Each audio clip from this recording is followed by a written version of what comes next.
professional. No, goddamn it, you're muted. What endearing? It's iconic. Cheese breaks, fade breaks, staying hydrated. It's Shorty time. She's a fucking delight. Trial watching, trials and tribulations. It's Camp Shorty calling all nations. What are you drinking? Shall we skip this part? Left or right-handed? Shit, she slid it to the start. She's a fucking professional. No, goddamn it, you're muted. What endearing? It's iconic. Cheese breaks, fade breaks, staying hydrated. It's Shorty time. She's a fucking delight. Psychology corner. Let's learn about stuff. New Miss Shorty music. Calling their bluff. Best chat, best community. We've got the best mods. A safe, supportive sanctuary full of fun and love.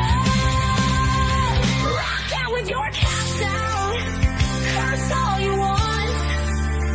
And here at Camp Shorty, we even say cut. She's a fucking professional. You goddamn it, you're muted. What endearing? It's iconic. Cheese breaks, fade breaks, staying hydrated. It's Shorty time. She's a fucking delight. Hey, Shorties, what's doing, y'all? Get in here, Shorties. Let's fucking go. Camp Shorty. Camp Shorty. Camp Shorty.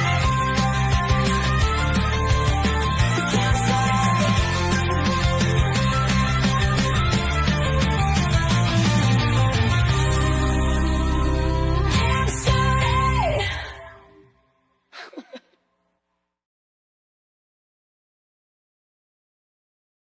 Perfect out of nowhere. Join now, happy four squared. Serendipitously timely found my feet. Somehow you found me.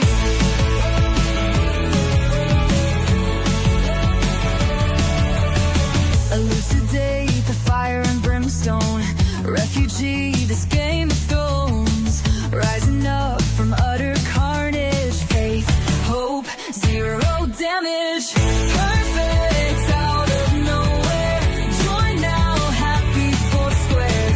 Serendipitously timely found my feet. Somehow you found me.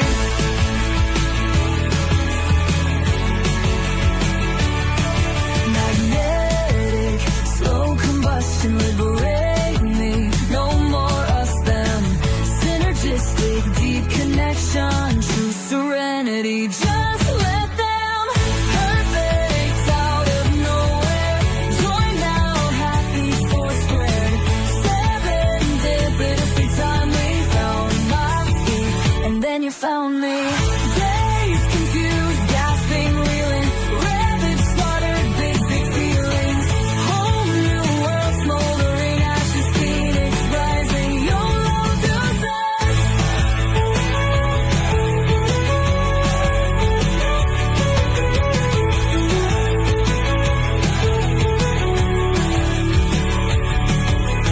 Pieces scattered, pieces picked up. Peace and calm, your peace, my backup. Perfect out of nowhere. Join now, happy four squared. Serendipitously timely found my feet. And then you found me. Magnetic, slow combustion. Liberate me, no more us, them. Synergistic, deep connection. Find serenity. Just let them. Perfect out of nowhere. Join now,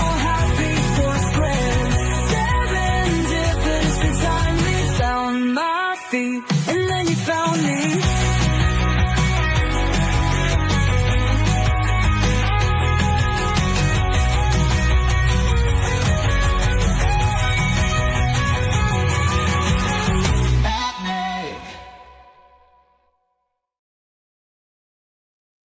Hi, Shorties. Look, I'm so excited with my no fucking fridge and oh my God, my earrings. I can't with them. And I'm like, I look cute today. I'm not even putting my glasses on. Can't see a fucking thing. But hi. No, I can. Oh, guess who else is excited? These bloody idiot dogs. Hi, True Crime Butterfly. Hi. Hi, Bluebird. Hi, Motion to Scream What the Fuck Granted. Ma'am. What have I turned these dogs into? They're lunatics. I've got my Let Them t-shirt on. Miss Shorty merch. Cut it. Cut the sleeves. Can't with high necks. Poppy, I love you so much. He's like, I love you more. Let me give him a pig's ear. And I'll say hello to everyone else. We're going through a lot of treats at the moment with this live streaming 10 nights business. Hi, happy Easter. The number of times Poppy chokes on her own excitements. Here, you can have this one, and you can have this one. Yes, serenity now. So Simmy's here. Hi, Simmy. Toe tapping. Excuse me. You can put a roller skate, Bluebird. I used to have a roller coaster at the end of my name on my YouTube meme, and we changed it. There's no more roller coaster. We're just rolling through with direction, right? Love the intro song. Thank you. Is Nick here? I see Nick right up the top. Micah. Hi, Micah. Crunching's better than panting. Marginally. Hi, Nick. Good morning, good afternoon, and good evening, everyone. Nick, did you find some Easter chocolate yesterday? Thoughts and prayers. Did I say hi, Bluebird? Yes. I think that's everybody for now. Hi, hi, hi. Gee, we've lost people. Love the earrings. Thanks. Amazon. They're so cute. Wait, I don't know if you can even see. Let me get it really close. Can you see they've got like sprinkles or Easter earrings? Little, like they're like hundreds and thousands. Sprinkles. I put them on. I'm like, oh, these are the best earrings ever. Hi, Colors. Good to see you. Buster, Poppy. Yikes. Bluebird says, lol, I want to start choking on my own excitements. I thought that said excrements. And I was like, whoa, no, different word. They are beautiful. Thank you. I was like, I need some cool earrings. I mean, I think they're cool. So hi, this is an extra stream. That's what she said. Exactly. I was tossing up whether I wore my That's What She Said t-shirt or my Let Them shirt. And I went with Let Them because, I'm a professional and all that. So we have a second stream scheduled, yes, for a time. Depends when this finishes. Something time. But the other night I was just doing some actual, just like watching stuff. Like, it doesn't happen often when I'm not researching and learning. And crowd favorite, Shorty community favorite, Lisa Bilyeu had a brand new interview out. And I started watching it and I was like, this is joyful. It's joyful. And I thought it might be a nice addition into the 10 Nights of Shorty stream schedule to get some joy. If you're a Karen Reid trial aficionado, shit's about to get not so joyful, right? Tuesday, Karen Reid second trial, the retrial of Karen Reid begins. So a little bit of joy in our joy bank, our bank of joy. And crunching on pig's ears. So we're going to do it. And then tomorrow night, just stream stuff. Tomorrow night, we're going to watch the Karen Reid and Alan Jackson interview with Ted Daniels. I do prefer the crunching over the panting, but only just. Now, hi, replay crew. Let me just do something if I can do this like a actual can do it, because Princey's not here. Let me see if it works. Oh, look at me doing my own stuff. Sometimes I can. Oh, yeah. Mouse, work, please. Hi, replay crew. Thank you for joining. Please drop a comment down below, all of you, but particularly replay crew. Tell us what you like about, or what you don't like about what we're about to learn and love and spend time together in group therapy at Camp Shorty. But if you would like to watch the live chat replay on your handheld device, your iPhone, your tablet, your iPad, your Android, it's easy. All you do is swipe left on the comment tab and it will give you the option to view the live chat replay instead, as well as leaving a comment. Colors says, it's unbelievable this is happening again. My goodness. Right. Just sidebar. Our next stream, we're going to be writing some songs together, right? Some tracks. We're going to let our hair down. We're going to hive mind it all. Karen Reedy stuff, I guess. We'll see where the mood takes us. And I think we'll probably end up with a feral song because we are shorties after all. Also, as many songs as we can. Reminder, put Suno on your laptop here. Can do. But I had the OnlyFans song itching in my brain. I couldn't not. So I'm sorry, not sorry that I already wrote that and made it. I wrote the lyrics in about 4 minutes. First iteration. Boom. Feral music. Yes, Simi. The consensus is we're going to write some sort of death or thresh or screamo metal. It's so fun. Thanks. I can't stop listening to it. I love it so much. But I digress. That's for the next stream. Shall we focus on what we're doing now? Right. Can do. Let me just do a couple of little things. Thank you so much for being here. I love you all very much. Just getting serious, y'all. I don't know if this is psychology or stay weird. Same. So, because it's a little bit of both. You may be, I'm sure you all are. I was familiar with, oh my God, can I say her name? Say my name. I could say Buster's name. Sorry about the dog voice. Yikes. It's not cute at all. Mayim Bialik, Blossom. Remember her from Blossom and then Big Bang Theory? I don't think she talks about it in this, and I did watch the whole thing. I was going to watch it a second time, but I didn't. Rude. I don't think she talks about, why isn't that doing what I want it to do? Change it. I don't think she talks about the fact that she is late diagnosed autistic, but you'll get the inference there, right? And it doesn't matter. It's not necessarily the point. How about we go full screen? Why isn't it wanting to do? Maybe it is. Maybe it's my brain. Shall we? So many women, I think, no matter what age they are, they just feel like it's too late for them to start over. They don't believe in themselves. They don't believe they can make a change. But you reinvented yourself so many times successfully, from a child star to a neuroscientist, and now I think you're going to love this. Creator. It's beautiful. But you've publicly admitted that you actually have low self-esteem. For anyone right now who's doubting themselves, how on earth did you not settle and find the confidence to go after it at any age? Yes. So I hold myself in I'm gonna have to some esteem. I'm so cute, though. But it doesn't mean that I feel like I have a tremendous amount of self-esteem. I believe that I'm a person deserving of learning new things. I believe that I'm a worthy person. I'm deserving of good things.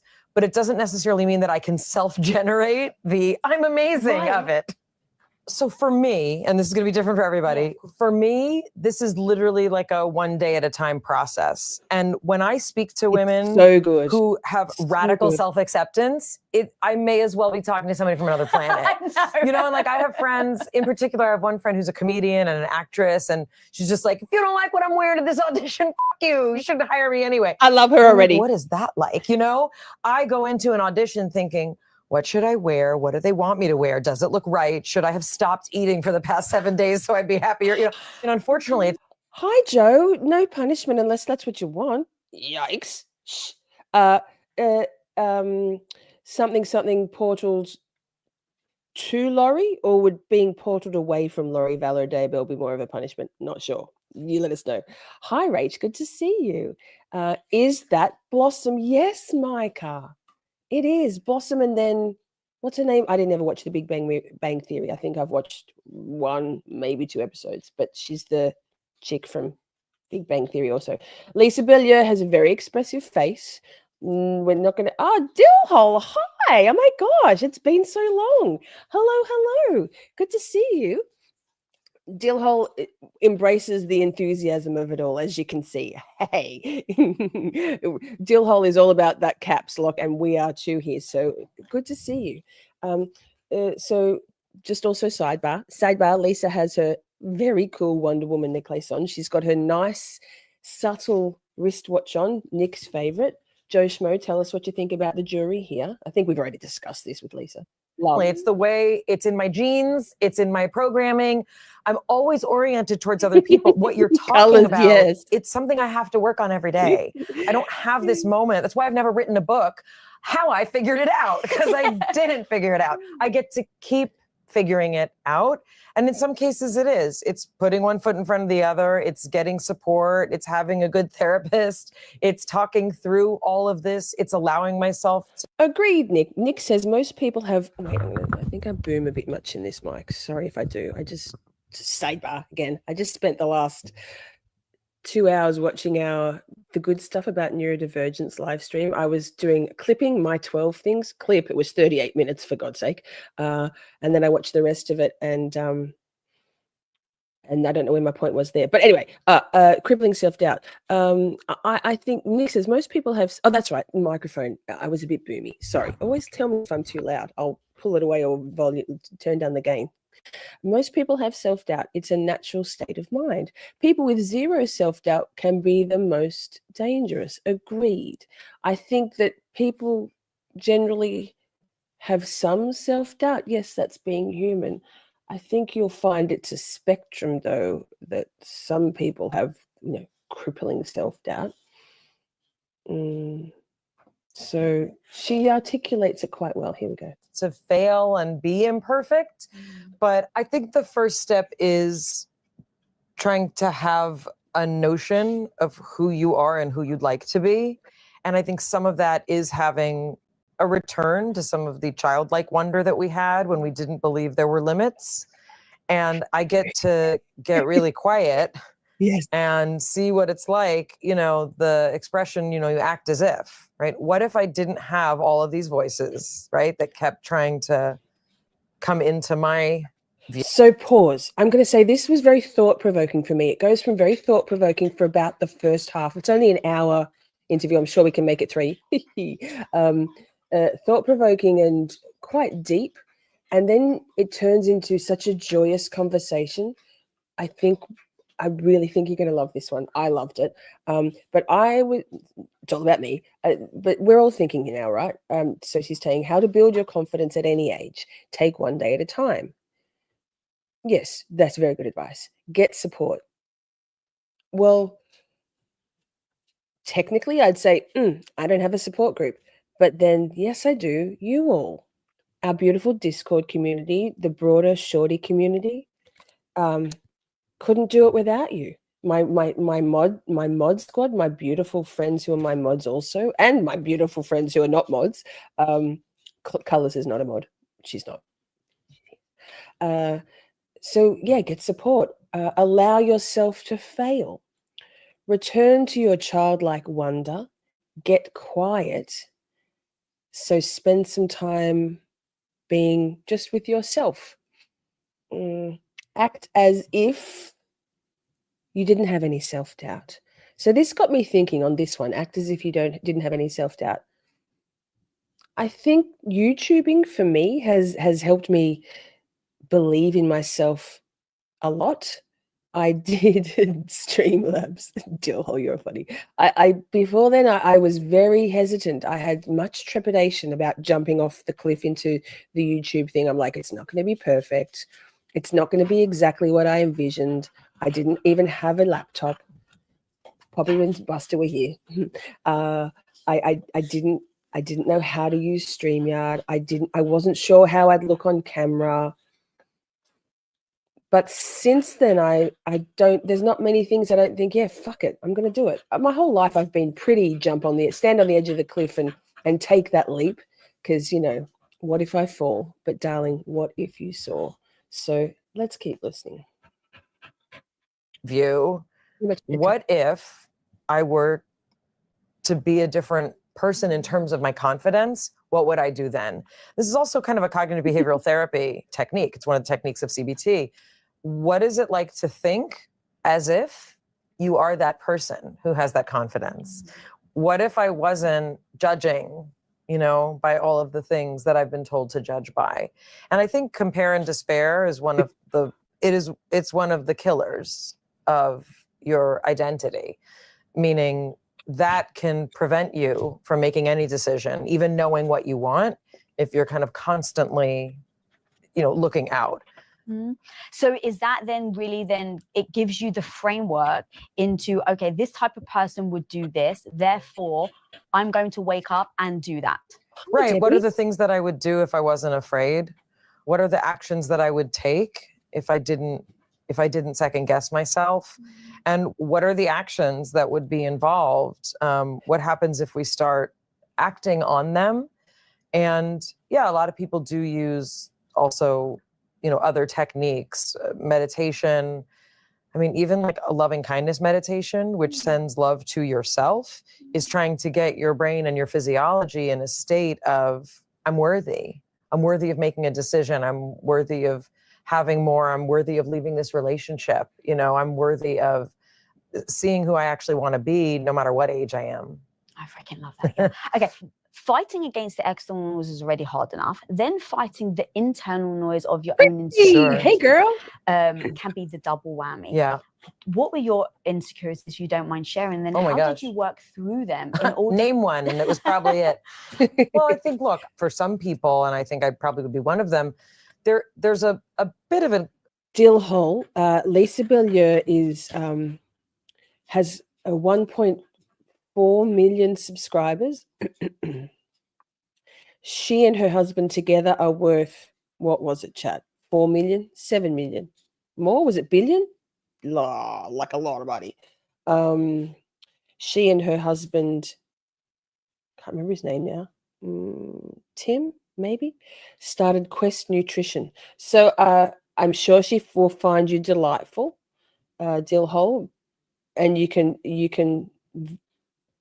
froth over Lisa Bilyeu all you like through the screen. She's a badass. We love Lisa around here. Overcompensation in terms of achievement that also is not necessarily the healthiest thing. Meaning for me, I was that kid who was like, let me entertain you, let me fix it, let me do this. And so I think some of that can also follow us. You know, I don't encourage people to choose 4 different careers, you know, and pursue them each. Like to me, that's not necessarily a path. Like for me, it was my path through like kind of a funny, odd way. And I'm not saying people can't change directions and pivot, but I'm saying as a general goal, like, yeah, what's your passion? What are you interested in? What are you driven towards? What are the kinds of things, right, that make sense to you? But I speak to a lot of women who later in life say, I always wanted to study science and I finally got to do it. Great, awesome.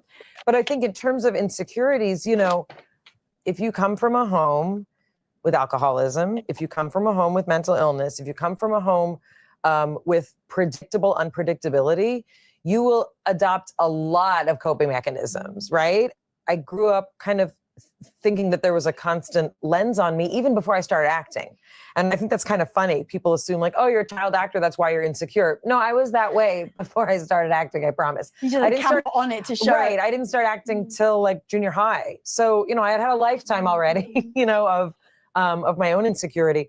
I definitely didn't look like other kids. Growing up in the 80s, like nobody looked like me on television. Everybody it was called All American. That's literally what it was called. It was called, we're looking for that's what the casting sheets would say. Looking for an all-American kid. That was completely legitimate that you could put that down. What it meant was blonde hair, blue-eyed, tiny features, you know, very kind of like pleasant, just overall easy kind of kid. First time I went to Italy, and you tour all these like beautiful museums and churches and sculptures. It was the first. First things first, I'm about to sneeze. So if I suddenly mute myself or sneeze, bless me in advance. Secondly, wait, I wonder if it'll let me do this. No, wait, I was going to pull up the information about Quest Nutrition. If you have ever gone to the gym or gone on iHerb or anywhere, Amazon, Quest Nutrition is the worldwide leader in protein bars, nutrition supplements for gym type people. The first time I had seen my nose presented, I was like, I have a Roman nose. It's like a thing. Like everybody looks like me on the sculptures. I feel so regal. Anyway, so that was a tremendous insecurity though. Right. And I did grow up in an era of, for people who could afford it, they got nose jobs. I didn't come from a family that we afforded it. And by the time, a lot of girls were getting nose jobs, I was already on television and had built a life around the fact that like, this is what I look like, but that was a source, of insecurity. I think in terms of general insecurities, definitely have a fear of failure, definitely have a lot of insecurities socially. I think my brain just works a little bit differently. I'm not good at things like small talk, which when I hear other people, say like, oh, it's a feature of being on the spot. I was like, maybe that's. Bluebird said, Poppy said pant. That's all she knows how to talk about. That's all she knows. Bluebird said, I had to go in and chat wasn't working for Bluebird, but I really feel like maybe I'm on the spectrum. Can one of the beautiful mods, please drop the RAADS test link into chat for Bluebird? And Bluebird, we have a whole playlist on neurodivergence and probably because when you said here, I definitely am ADHD and OCD, and I feel like every female I connect with here has the same stuff I do, but is also on the spectrum. You found your people, girl. That's it. I don't know. I really liked grad school where everybody was talking about science all the time. And once you leave that world, it's different. But as a girl growing up, when I definitely did not think I was smart. There it is. Click that link, all the boys were better at math and science, and they told us it's for boys, not for girls. So I had a lot of that stuff too. Okay, there's so much there, girl. So low self-esteem in the sense of you didn't feel beautiful because standard beauty wasn't a reflection of how you looked. Right. You didn't feel smart, yet you go and become a neuroscientist. You have a massive fear of failure, yet you take chances over and over again. So those are amazing examples of why I feel like you are so right to be speaking about this, because most women stop at the fear of failure. Right. And what it is courage is being afraid and doing it anyway. It's taking the first step, even if you can't see the Pause. Hi, Defense Rest. Good to see you. Sorry I haven't got back to you on your email. I've been busy and that's no excuse. It is a magical morning here in Melbourne. I love autumn the best, fall the best of all the seasons in Melbourne. Beautiful. Nick's off to Bikram. That's hot, Nick. Lol. No, Colours isn't a mod. She's not, Micah. She's not a mod. Just ask her. See the end of the staircase. I hear you go like that. It feels so empowering when you say it, right? Sure. And if someone's watching this, they're like, yeah, girl, I get it. Yeah. But when you're at home, when you're by yourself, when your negative voice is screaming that you're no good, when all the dreams that you have just keep getting crushed under the weight of other people's opinions, they don't take that first step. And I think, part of it is also we get stuck in this mindset of, here's the thing I want to achieve. And if I don't achieve it exactly the way that I think, exactly the way that I want it to happen, it's a failure. And the fact is, and I don't want to sound trite, but the journey and the process, the strength that it takes to figure out what it looks like to take that first step, those are actually the things that make you who you are. Not the degree that you have at the end of it, not the money that you have at the end of it, not the man or the whatever that you have at the end of it.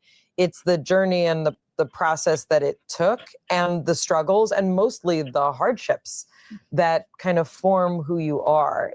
there's not a magic wand that's going to be waved to get you there.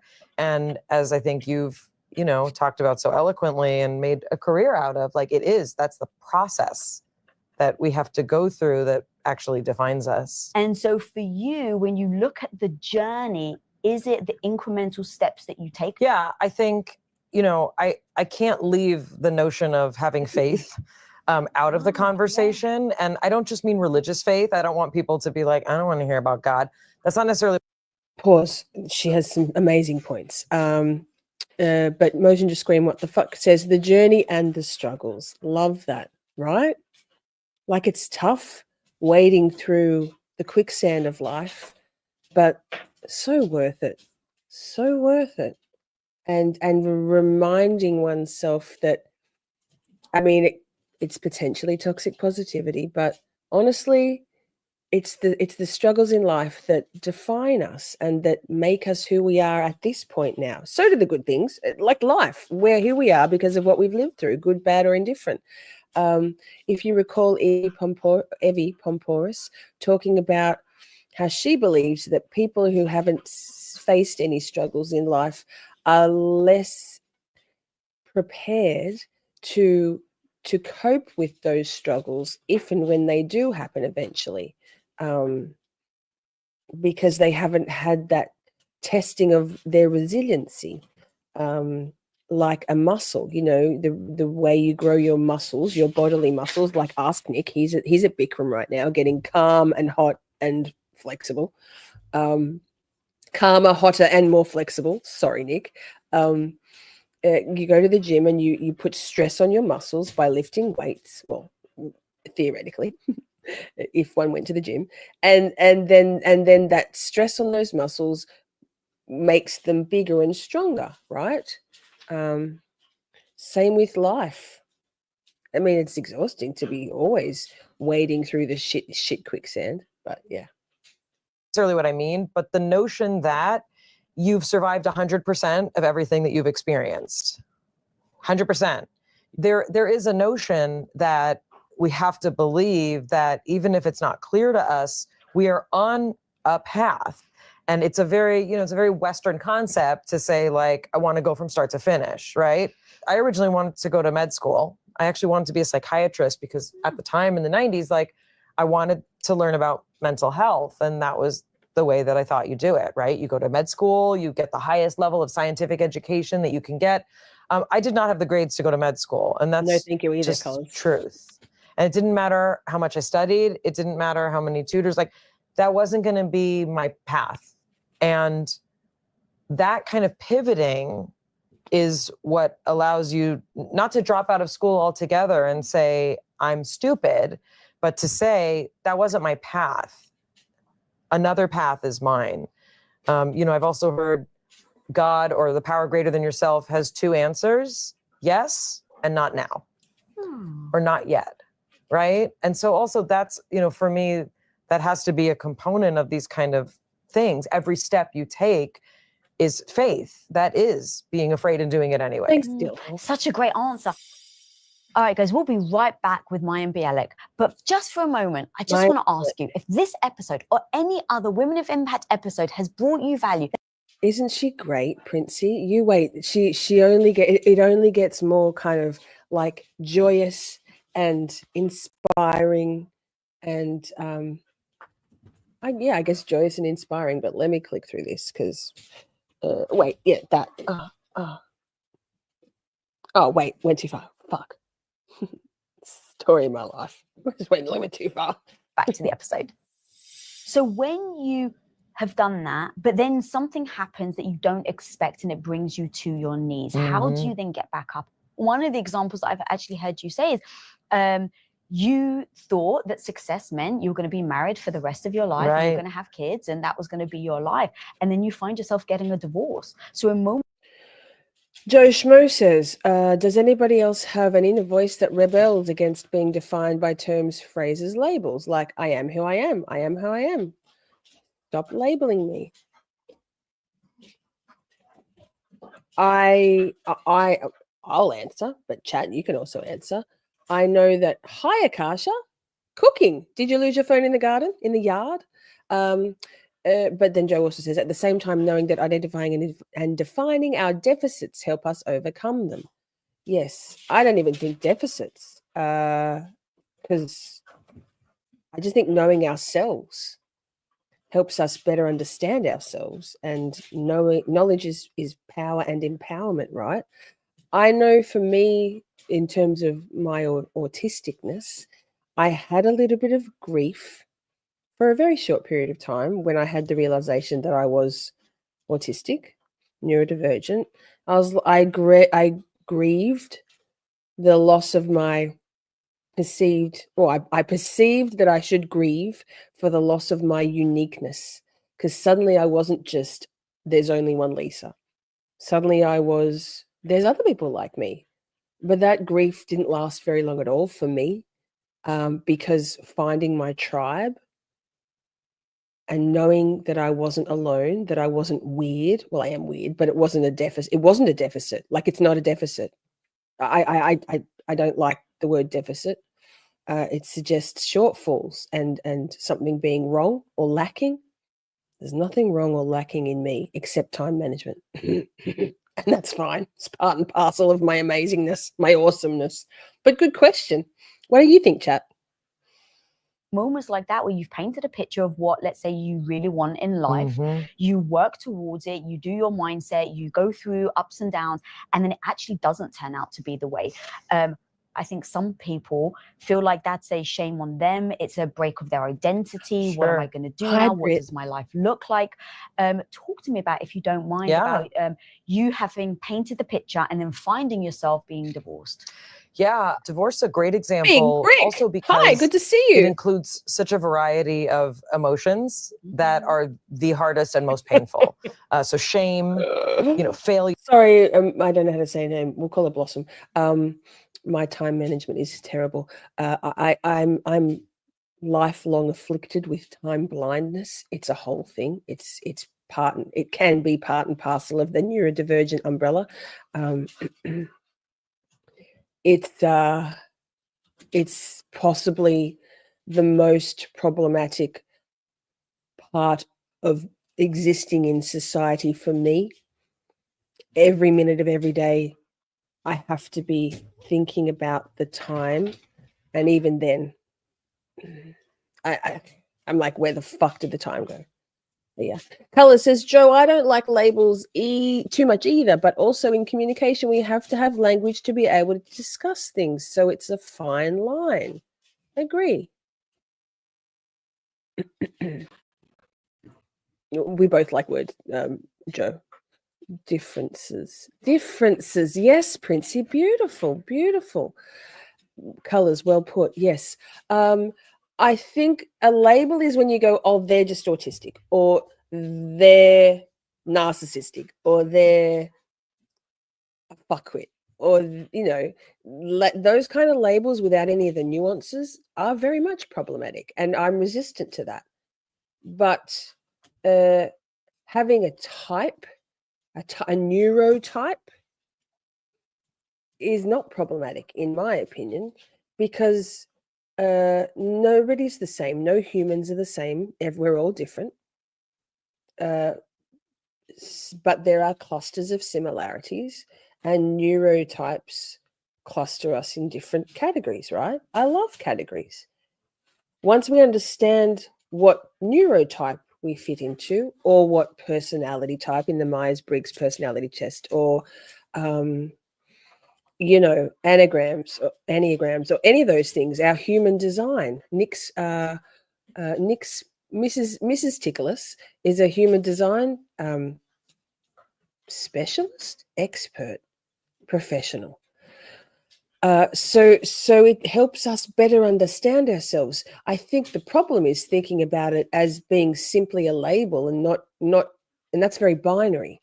When we can understand that as part of any category, there are subcategories. It's like a Discord server, right?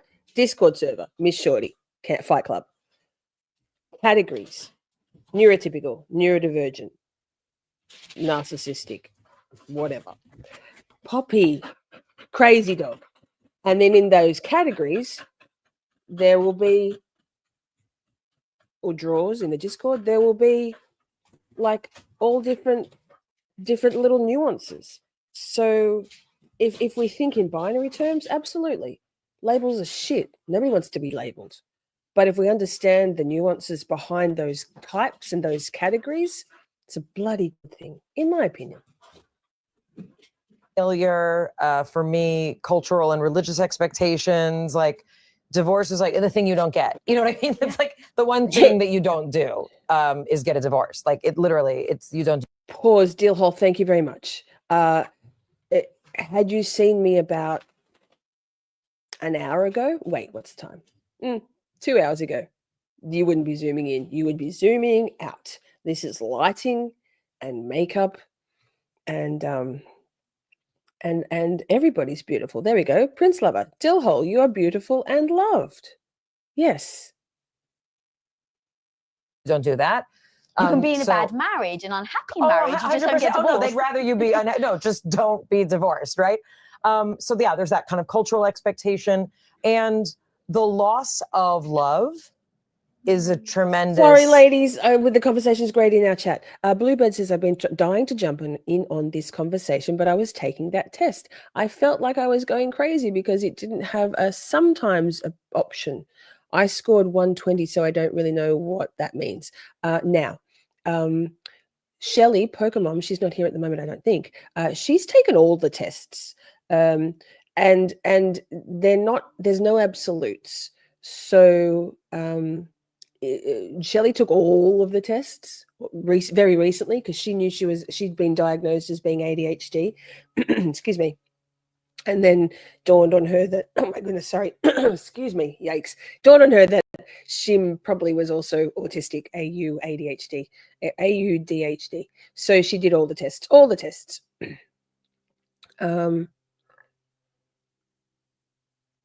Akasha says, sorry, I paused because Akasha said, I'm also a bit jealous of neurodivergent people. I think it is special and it makes the world a better place.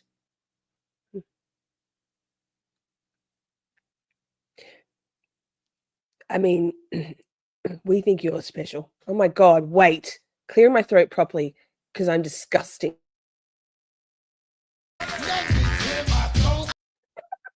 Thank you, Motion to Scream. What the fuck, granted, backstage. You're such a beautiful friend.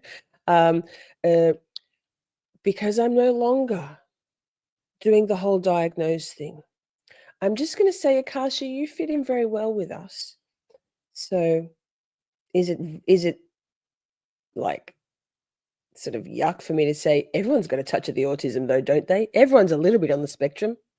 No, but anyway, it is special. I think everybody in the world makes the world a better place.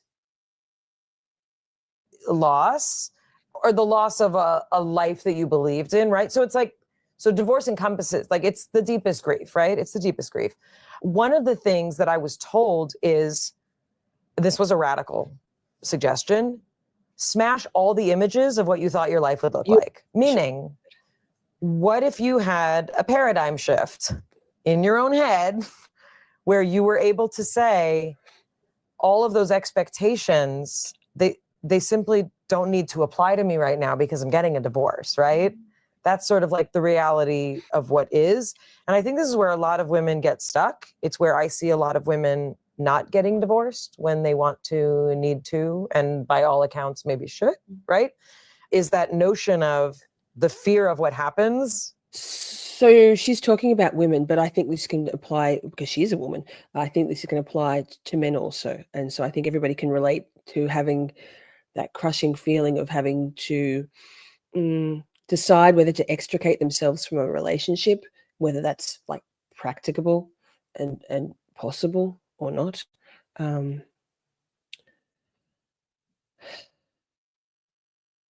Simi says, Bluebird, I feel like you described me. Wait, Bluebird. Wait, first. Our society is resistant to nuances. Personally, I'm not, but sometimes it's easy to get swept up in the binary judgment that today's society leads us towards. Yes, it is, particularly if you're a little bit on the spectrum, Joe. I have to I see the nuances, but I'm also drawn to binary stuff too, and have to consciously coax myself out of that sometimes. Bluebird says, but I also really thrive in community, and I do get as much joy in seeing others' creativity and uniqueness and how they click, and it does feel good not to feel like you're the only person on the planet that is different. Okay, sorry for the 5 paragraphs of writing. Don't apologize. Welcome to Camp Shorty. This is group therapy. Like, it's not officially, but it kind of is. Yep. Kasha. Oh, I know I'm special. I'm all the way special. I think you're very special, Akasha. Bluebird, I feel like you described me. Yes, yes, yes, yes.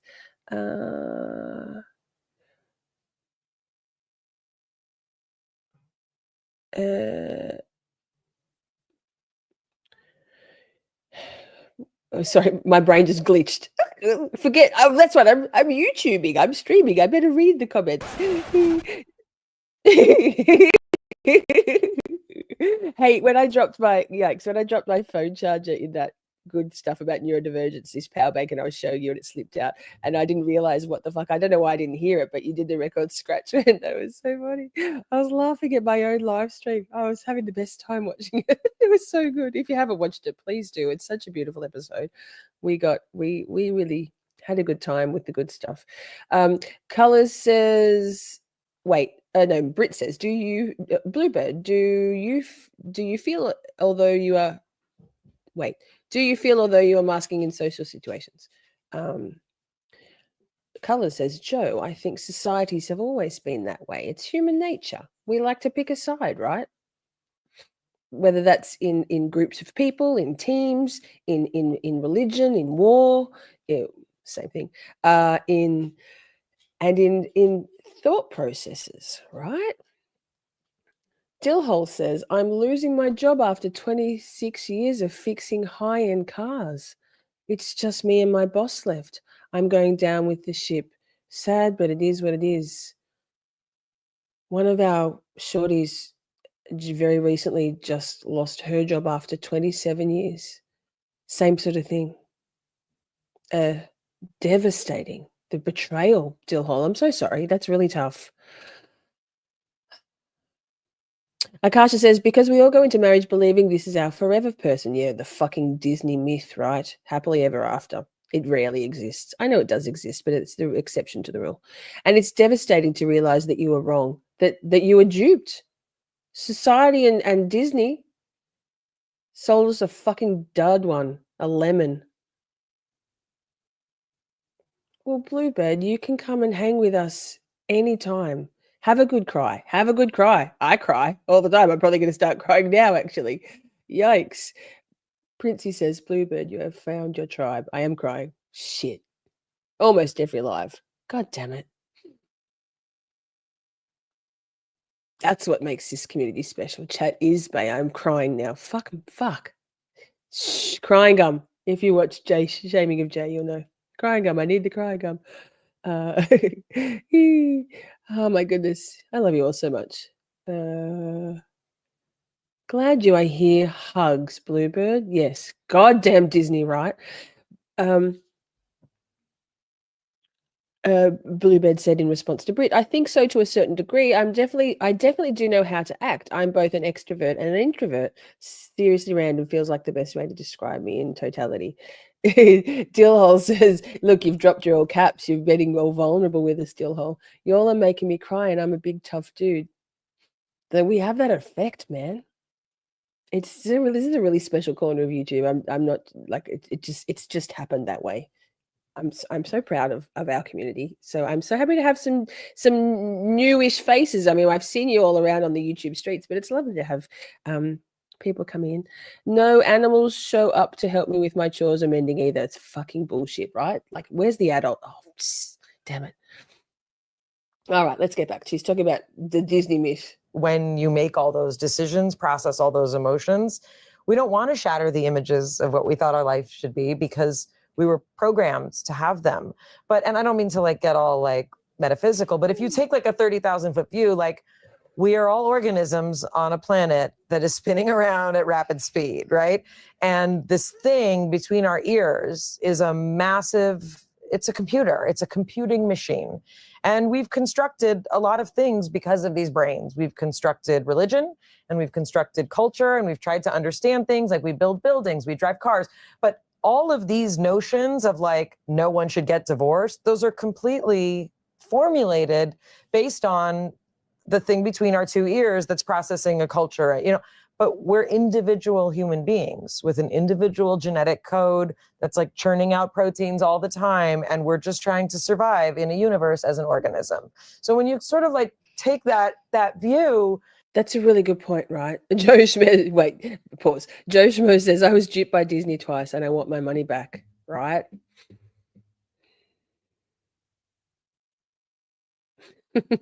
Jill Hall says, I only do all caps to say hello to everybody. Lowercase letters are better for crybabies like me. We love a good cry around here, Jill Hall. Don't even. It's a really interesting perspective that Blossom, I should be able to say her name, but I can't, just is speaking about right now, right? Remembering to get some perspective sometimes. I mean, ultimately, in a nutshell, what she's saying is we're just one person doing our best in a big world, universe, whatever there is, wherever it ends, if anywhere it ends. Quantum physics. But it's very hard because we're also humans living in our heads. Funny, dirty pause. We can't get anything other than a very expressive pause from Lisa Bilyeu. I love her. You get to say, gosh, is what my parents expect of me really my destiny, right? That's another good point. Yes, parental expectations. I mean, my parents had no expectations for me. Couldn't give a fuck. So I've had to set those things up myself. But for most people, I think there are expectations placed on them. Or actually, they did have expectations to be their puppet, not playing.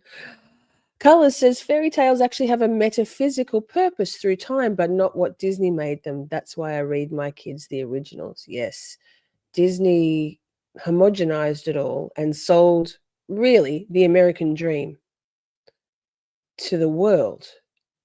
Not just the American dream of you can become anything and do anything, but that illusion of what's possible. Because the American dream is an illusion. Let's not be like beating around the bush here. If you're interested in watching anything more about that, there's a really interesting video by Dr. Sam Vladkin about capitalism and how the American dream is it's impossible. It's a fallacy. I'm happy to drop that link if you want to know more about it. Very interesting. What my religion has told me, really my destiny, if I'm not supposed to be here, if it's not healthy for me, if I'm being abused, if I'm being mistreated, you know, what do you actually want? You're the only person who gets to live your experience. You're the only one who gets to do it. And for all that we know, we get one shot. You know, I'm happy to believe in reincarnation. I think it's a lovely idea. I love near-death experience stories. We talk about them on our podcast all the time. Yes, there's something else. The soul lives on, but we get to... Hi, Lowlight. Lowlight coming in with a zinger. No need to be in my head with the committee. Bluebird sending some love to Dillhole. I'm so very sorry about what you're going through. Everything in my life came to a halt a few years ago. It was devastating. I'm so glad you have a community and people to lean on here.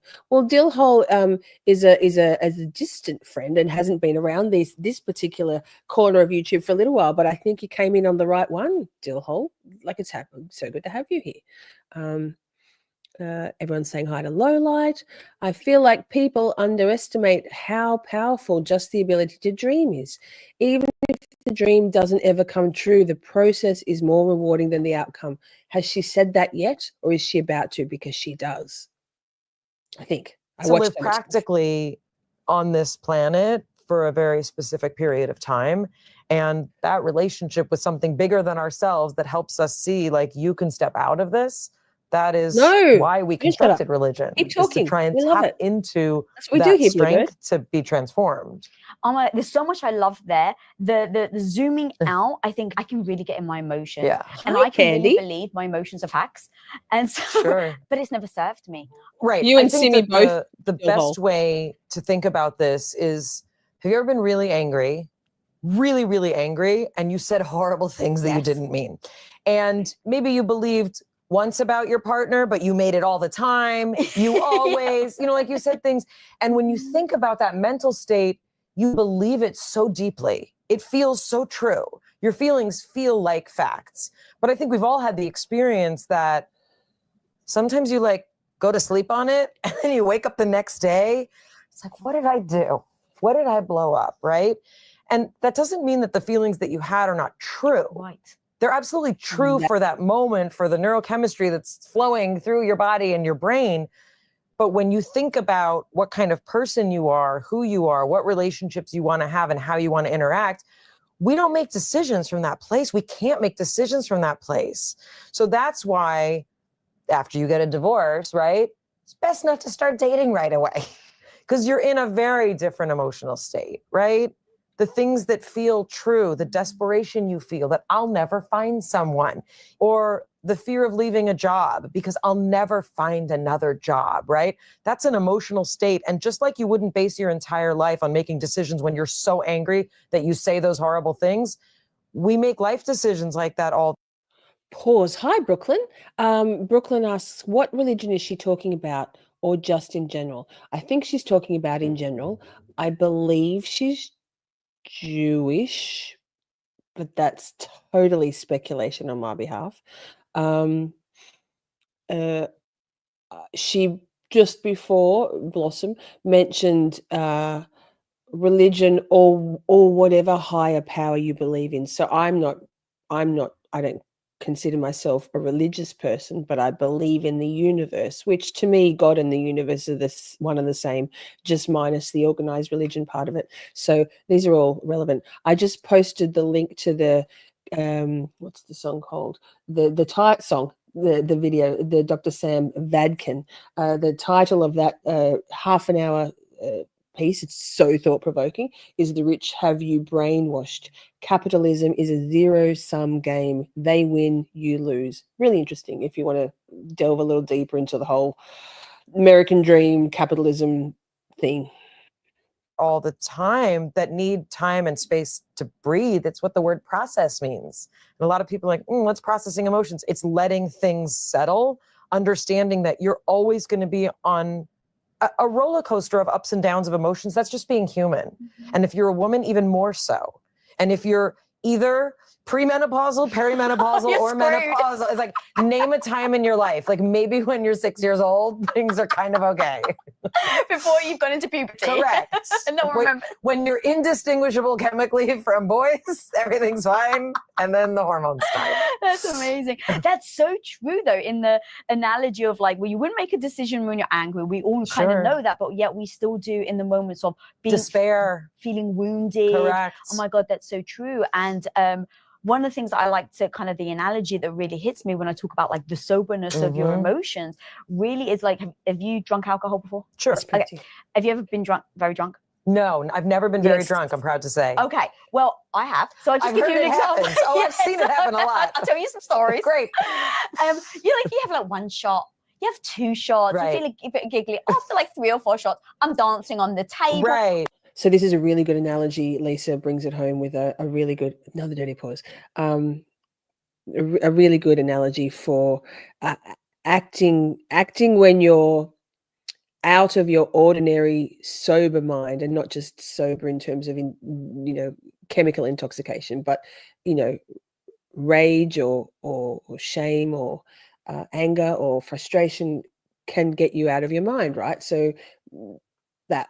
Lisa, I wouldn't normally dance on the table. No, that's your prefrontal cortex is check the fuck out. Completely gone. Not there in the remote slightest. And so what am I doing? I'm dancing on a table. Maybe I'm kissing the bouncer's cheek or something on the way out. And then the next day I'm like, maybe I shouldn't have done that. Right. Well, emotions that's intoxication. Are the same. Yeah. Correct. That's intoxication. When you think about shots of anger, shots of frustration, shots of shame, and then you wake up the next day feeling the embarrassment. Yeah, the difference, and I think a lot of people would relate, I have an entire pharmacy in my body that I don't even need to source. Like I can generate shame. That's so Just cool, give me 2 Dildo. seconds. I'll generate shame, self-hatred, doubt, fear, Name it, I can generate it by myself. And that's why it's so dangerous, to go into our minds by ourselves, right? That's why I am a very strong advocate of having someone else that helps you process emotions. A counselor, a therapist, a priest, a rabbi, like whatever it is, you cannot be alone. You can't be alone in there because we are our own bar. I just subscribed to True. So how did you, when you were then going through a divorce, feeling all those things that you just said, how did you navigate that? It's a very long process. I got divorced during Big Bang Theory. I was 37 when I got divorced, which felt like you may as well just like dress me in black, give me some knitting and like put me out on the porch, like put me on an ice floe and push. Like we're done. I'm 37 and I'm divorced. Go and subscribe to Deal Hole, everybody. Having kids while navigating divorce allows you to divert a lot of energy because there's a lot of like practical stuff that has to be done. And that's my favorite drug is distraction. It's my favorite, like work, things, lists, cleaning, cooking, like it's my favorite distraction. But I did get married pretty young, it did in a lot of ways feel like I was on my own for the first time. Like it really felt like that, which is scary, but also kind of exciting. To be very honest, like there are times now I've been divorced, over a decade. And sometimes I still feel like, oh, what did I do? What could I have saved? Should I have? I would, and no regret. As I learn more about myself, like, oh, I didn't understand the things I was going through that I hadn't processed. Oops. And everybody's got that. I think I also have this incredibly, this incredible pressure that I should have done it perfect. I should have done it right. That's not because I shouldn't have gotten a divorce. It's not because I was wrong. It's because guess what? You keep growing and you keep learning. And this is one of those things, like I've got an ongoing list of things that no one told me.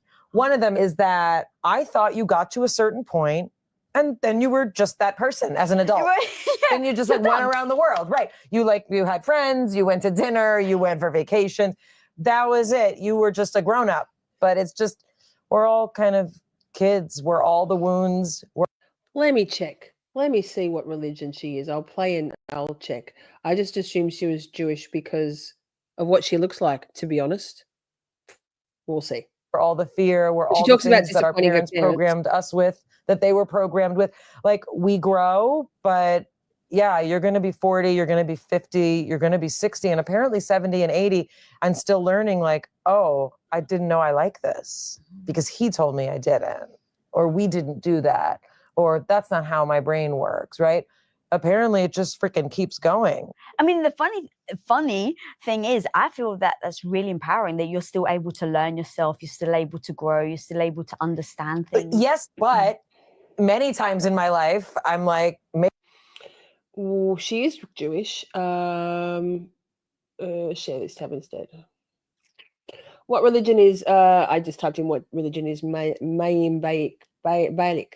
Mayim Bialik is Jewish. She was raised in the Reformed Jewish tradition and has identified herself as modern Orthodox Jewish. She also described herself as a staunch Zionist. So there you go. There you go. Maybe I just like to be done growing. Like maybe I'd like to stop learning new things or being reminded of things I did bad and having to recorrect them in therapy. Yeah, I don't want more corrective experiences. I just would like to live and go to the supermarket.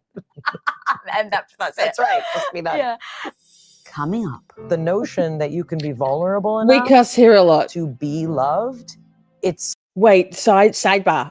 I just remembered I got a comment on, like you might have seen, I clipped an Emily D. Baker commentary on Hank Brennan in the Karen Reid trial, and it's had a lot of views. I clip sometimes just raw court TV stuff or the trial channel stuff. We do lives every weekend. I make shorts, I write music, and this person was like, so this is just a clip of Emily D. Baker on your channel? I'm like, yes, and like, fuck. Sorry, sidebar. But people also take umbrage, have issue with my curse words. I did have somebody suggest to me that I should change my intro song to have a duck instead of fuck, because if kids are in the room, it's a little bit too much. And I can't remember what, it was on a Karen Reid thing, so I just put free Karen Reid, justice for John O'Keefe emotes as a reply, because Girl, have you watched my entire content? The kids shouldn't be in the room. Like, period, full stop. Just saying. Anyway, sidebar. Yes, sidebar. Sidebar.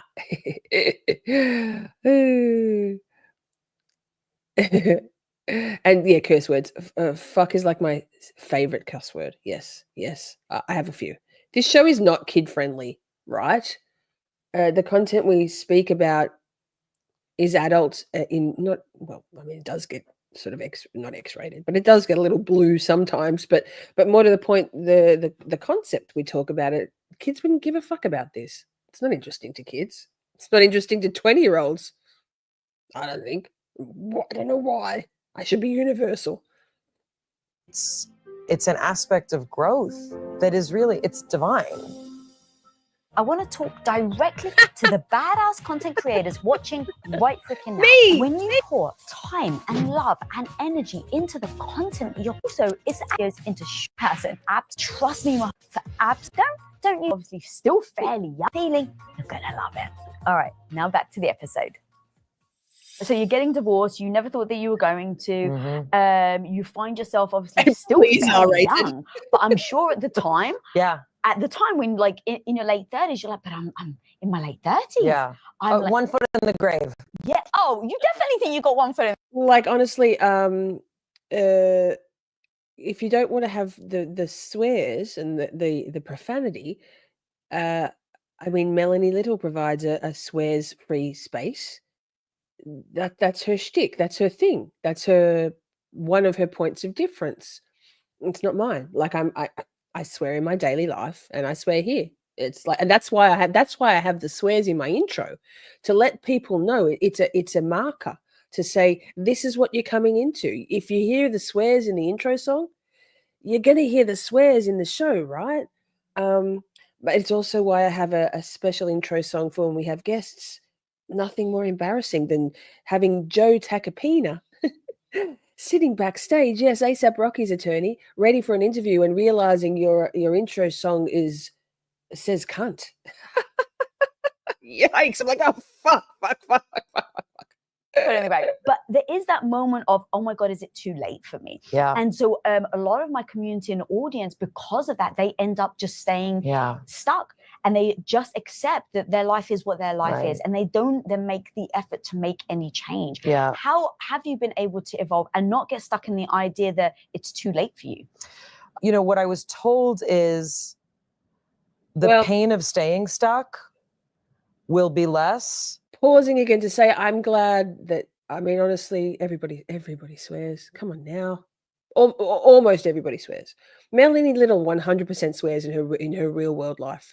And I guess I will relax my, like I found it got to me for watching Melanie Little, and no shade, but I found it lacking in authenticity to not swear.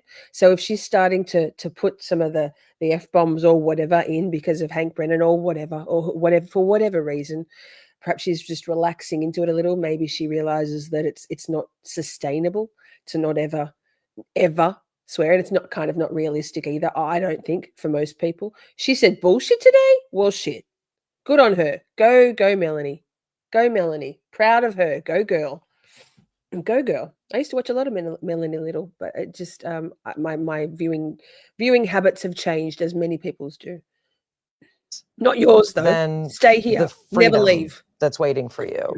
And for a lot of people, and a lot of women in particular, we have a very high tolerance for pain, a very high tolerance for emotional pain in particular. So it sometimes takes a lot. It takes a lot of understanding what freedom can look like for that fear to get smaller. But that's what it was also. I mean, it's kind of worked its way through a lot of our conversations today. Fear is absolutely. Color says it can hurt your channel if you want to grow with the algorithm. 1 quadrillion%. I guarantee you that, second to all of the reporting of my channel by the flying monkeys a few months ago. Sidebar, go fuck yourselves. Too much swears will absolutely limit how YouTube propels you out into the algorithm. That's why I beg you all to leave comments after the stream, to interact in the chat, which we do, obviously, to hit that heart, that flying heart next to the chat bar, to share it out wherever possible, to comment and like and all of the YouTubey things, because I'm not prepared to censor myself simply to comply with the PG-13 rating of YouTube. I'm just not. I think it's ludicrous. It's ludicrous. It's not reality, but it's a fact. So it's a fact. But so yes. That's why. Exactly. It just like it's I have to remember that being authentic, Princey monkeys suck and swallow. They literally, honestly, they're still going to, like, fuck. Is an enormous paralyzing force. And the fear of what life will be like if you stay there, if it's greater than the fear of what it's like if you don't leave, that's that tension point. Because I think that's also some of the complexity, and this is not, I'm not blaming, this is not victim blaming, but, you know, the notion that a lot of times there are warning signs, there are yellow flags that as young women we weren't taught to look for, right? Love bombing feels real. So here's the thing with the limitations. I think people have gotten hysterical over the whole unalive, not saying the words. Maybe that's part of my growth problem, air quotes. This was the biggest thing for me when I was, before I even understood how monetization and that stuff worked with YouTube, before I'd even started live streaming. I was like, I refuse to not talk about the topics I want to talk about. When we've done live streams on, let's talk about rape and sexual assault. I'm not going to say grape. We talk about drug use. I swear. I've talked about sex work, domestic violence and abuse, coercive control. We talk about true crime, but not exclusively, obviously. I'm just. But basically what happens is, in terms of dollars and cents, as soon as I say cunt a couple of times, clearly with a hard T, YouTube goes, hey, the AI picks it up, and I make less money off, which is 0.06 cents per view per live stream. It's a pittance from AdSense. But I do think YouTube also pushes me into the shadow ban vibe, doesn't propel me in as much. I'm not changing it. I'm not. It's just, to me, if that means we stay small forever, that's fine. That's what she said. Really good in a new relationship, it can actually be a sign that someone is using a certain amount of manipulation to have you feel more attached to them than is healthy, right? Mm-hmm. And a lot of times these things can sort of grow, that they're being told is the only way to be loved. But I also think it's no small thing to be afraid that you won't find someone. It's a very powerful weapon that many can use. But I see a lot of hope in that. I mean, not only the work that you do, but the work that sort of we're all trying to do to give voice to these things. What did dating look like as in your 40s? What were the surprising things? What were the hurdles? And the reason why I ask is I have a lot of women that just give up on love. Yeah. Wait. So this is funny. This is very thought-provoking. They're talking about, dating in your 40s. It's going to be a no for me. I'm done. Not that I date, but I'm done with relationships forever and ever. Amen. Like, hard pass. Never ever. But what they're talking about now, is friends and peers of Blossom, deciding that maybe they'll try women instead, female friends, heterosexual female friends. And I'm like, I don't know, man. Like, I don't if Dill hole, fuck's sake. Yes, it's a long drive to Australia. Yes, way. Colors Fight says me too, and I'm married. Lol. Yeah, gotta be a no. I don't know if I could do the I prefer dicks. I get. I'm not interested in, like, I can appreciate the beauty of women inside and out, but I'm not interested in inside and out down there. So what, can we be in like a non-sexual relationship? I don't know. Isn't that just having really close girlfriends? I'm not sure. Let's listen. I mean, I know a lot of women who've started dating women because there's just more of them out there. That's actually true as well. What is that, by the way? Well, I mean, I think, look, Lisa's like, you know, my mum married a woman, so I think I'm allowed to talk about. Listen, so Lisa just said, same Dillhole. That's what I say too. Happily single. Women are a pain in the ass too. Facts. I like the dick too much. Hi, welcome to Camp Shorty.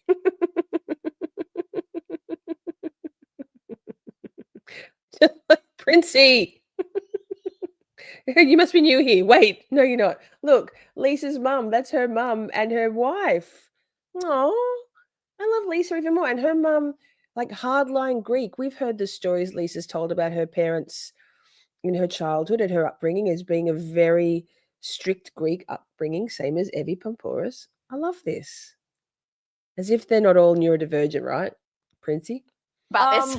No, I mean, I think obviously many people realize things about their sexuality later in life, which I think is also a fascinating aspect of, you know, a lot of people have fear about that, right?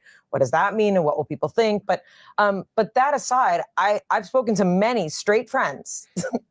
These are heterosexual women who in many cases are not finding a large pool early, of men and are also seeking the kind of emotional connection that often women come by more naturally. Anyway, I'll put that aside.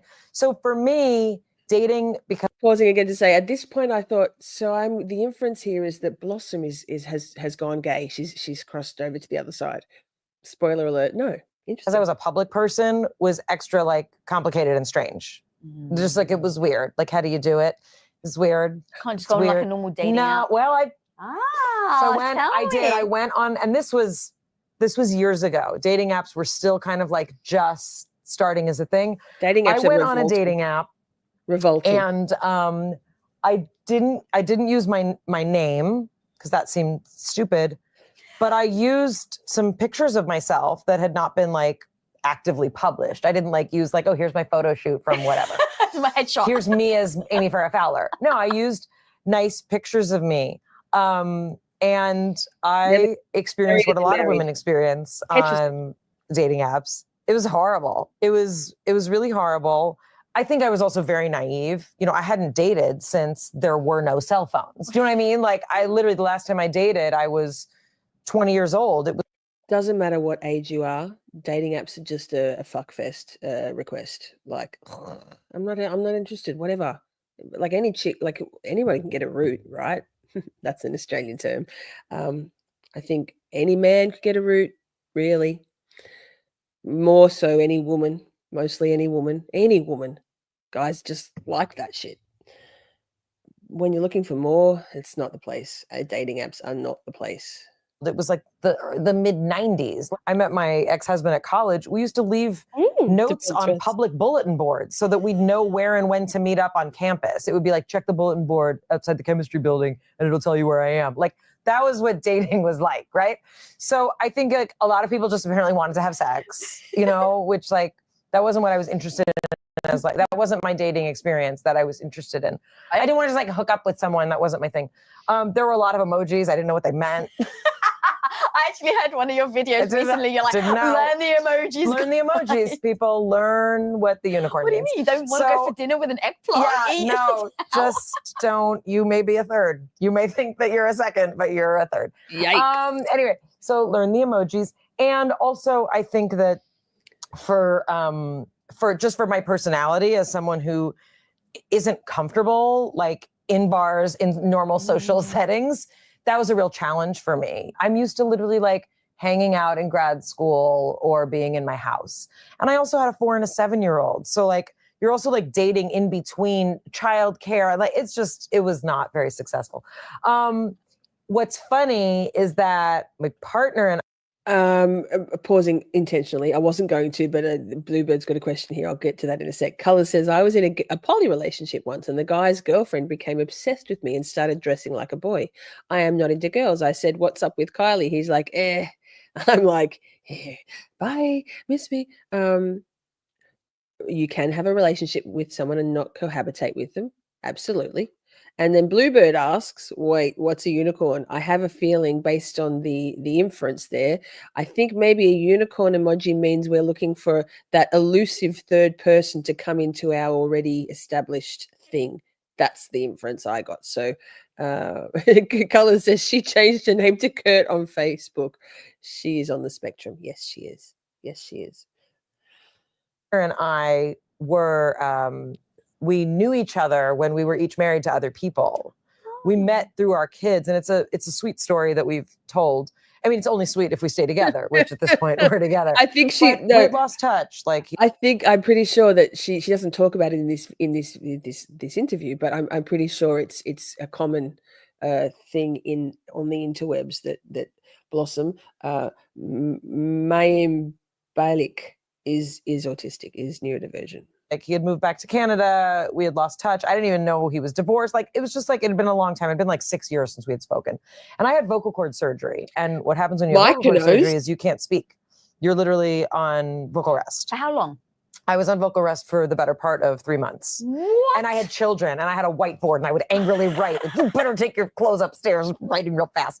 So in the time that I was recuperating acutely, my ex-husband had the kids, and I pulled a book off my shelf that had been given to me by this person.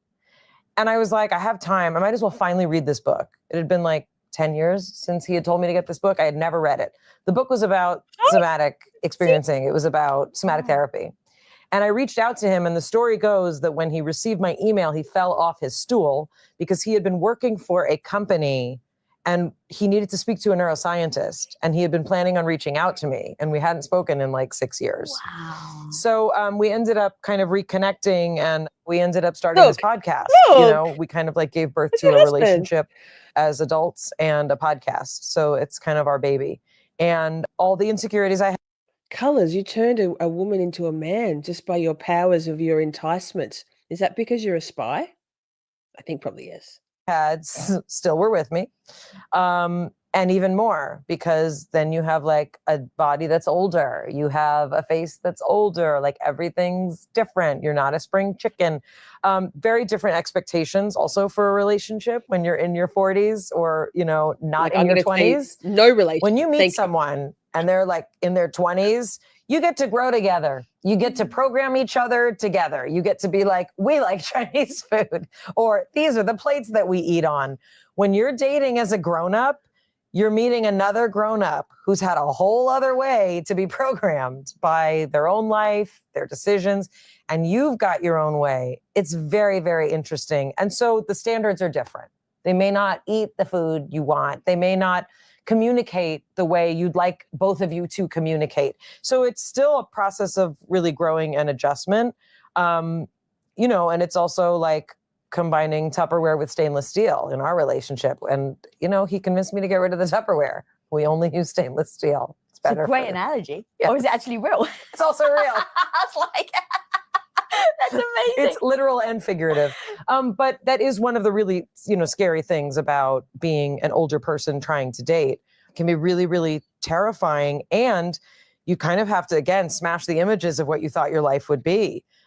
Because sometimes I still feel that sadness of like, I thought I was just going to be with one person forever. You know, I thought that was going to be the story.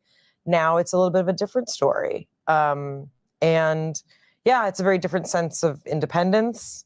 I was really, really raised to be a partner to one person. And yeah, when you're not cohabitating with someone, when you're learning someone, gosh, you still like your things. Like, I really like to work on a puzzle. I don't always want to talk to somebody all evening.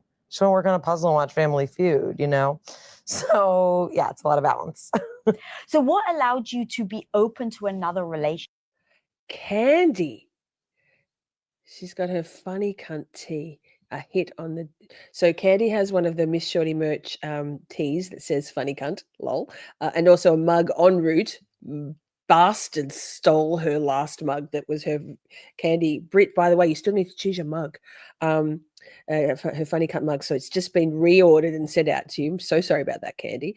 But you wore your funny cut t-shirt and people liked it. That's awesome. That's awesome. You are a brave, brave woman.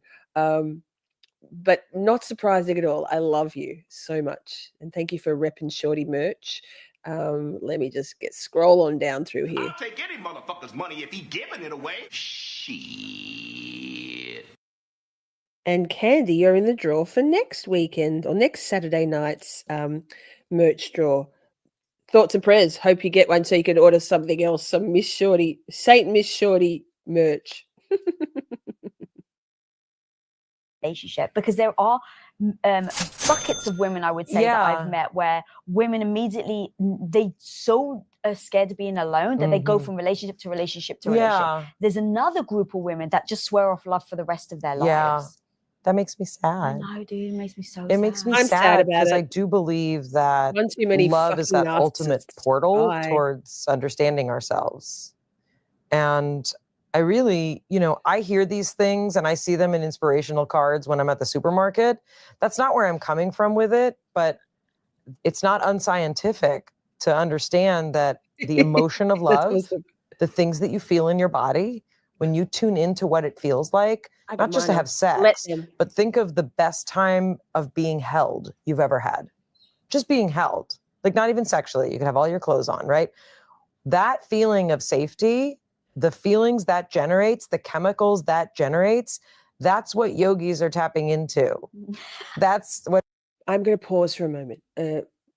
Are you surprised? No. Princey has been gunning for this song for quite some time to be played in Camp Shorty. I didn't have it uploaded into the StreamYards, but I do now. So while I've sworn off men forever, at this point in time, plans are meant to be broken because of one too many bloody narcissists. It's going to be a no from me for a long time until I've got those walls firmly up and my red flag reader is stronger than I thought it was, because fuck. But, however, this is a beautiful love song I wrote in my last trek around the relationship streets. No more. What's it called? Here we go. Enjoy. It's kind of beautiful. It will give you hope. There is hope for me, and not at the moment. Floating on air, gone with the wind. One smooth slide, pure harmony. Exquisite sunshine, happiness, drifting on the breeze. Contrast, brightness, tint and tone, navigating journey home. Twisting, turning through that tunnel, thriving in a dome. Floating on air, gone with the wind. One smooth slide, pure harmony. Exquisite sunshine, happiness, floating on the breeze. Experiences made us who, standing here just me and you. Rolling thunder, calm blue waters, 1 + 1 adds up to 2. Floating on air, gone with the wind. One smooth slide, pure harmony. Exquisite sunshine, happiness, drifting on the breeze. Waded through the learning stuff, acknowledging that life is tough. Where we've come from, who we are. Stop talking now, get in the car. Doesn't even matter that she's mad as a hatter. Preconceived, it's all just chatter. Salty, sweet, ultimate fare. Ed and Claire will meet us there. Floating on air, gone with the wind. One smooth slide, pure harmony.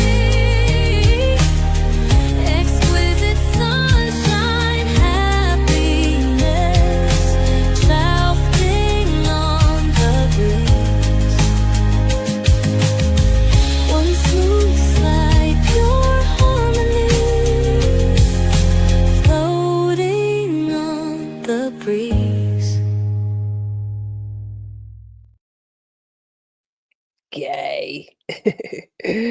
You still can get them their feels. Then you go like, fuck, every other song after that. I'll play your love song bullshit in a minute. It's my favorite. One of. Here we go. Back to, oh, Lisa Bilyeu laughing. She's so beautiful. Wait, here, that. Oh, bless. What Buddhist monks are tapping into. What does it feel like to feel safe and good? It's actually good for your body. It's good for your physiology. It helps your immune system. It makes you feel good. It's why there are entire modes of meditation that focus on loving kindness, because that love that you feel is a good emotion to feel. You can feel it on your own for sure, but the notion that you can be vulnerable enough to be loved, it's an aspect of growth that is really, it's divine. So when we kind of shut that out, we're shutting off not just an aspect of the universe, like we're shutting off the ability to generate positivity just for ourselves. Yeah, God. That was so beautifully put. When you were saying about being held, it reminded me of an episode of Sex and the City, actually, where she's broken up with her boyfriend. Okay. And she goes like to just see him. And all her friends are like, you're not going to sleep with him, right? You're not going to sleep with him. And then she ends up sleeping with him. And everyone's like, what are you doing? She goes, I just needed to feel the weight of a man's body on me. And so like when you said about being held, and I remember that to this day, I think I might have watched that episode when I was like 16 or something. And I was like, it's the safety element. Now, even in thinking about that, I think that may be why some people don't then go revisit relationships, is out of the safety. Is, let's say you've been in a bad relationship and it's really broken you. They're like, I never want to go back there again. So safety Guess what? me means you don't have to. Guess what? You don't have to. You get to make different choices. You get to be stronger and smarter than you were.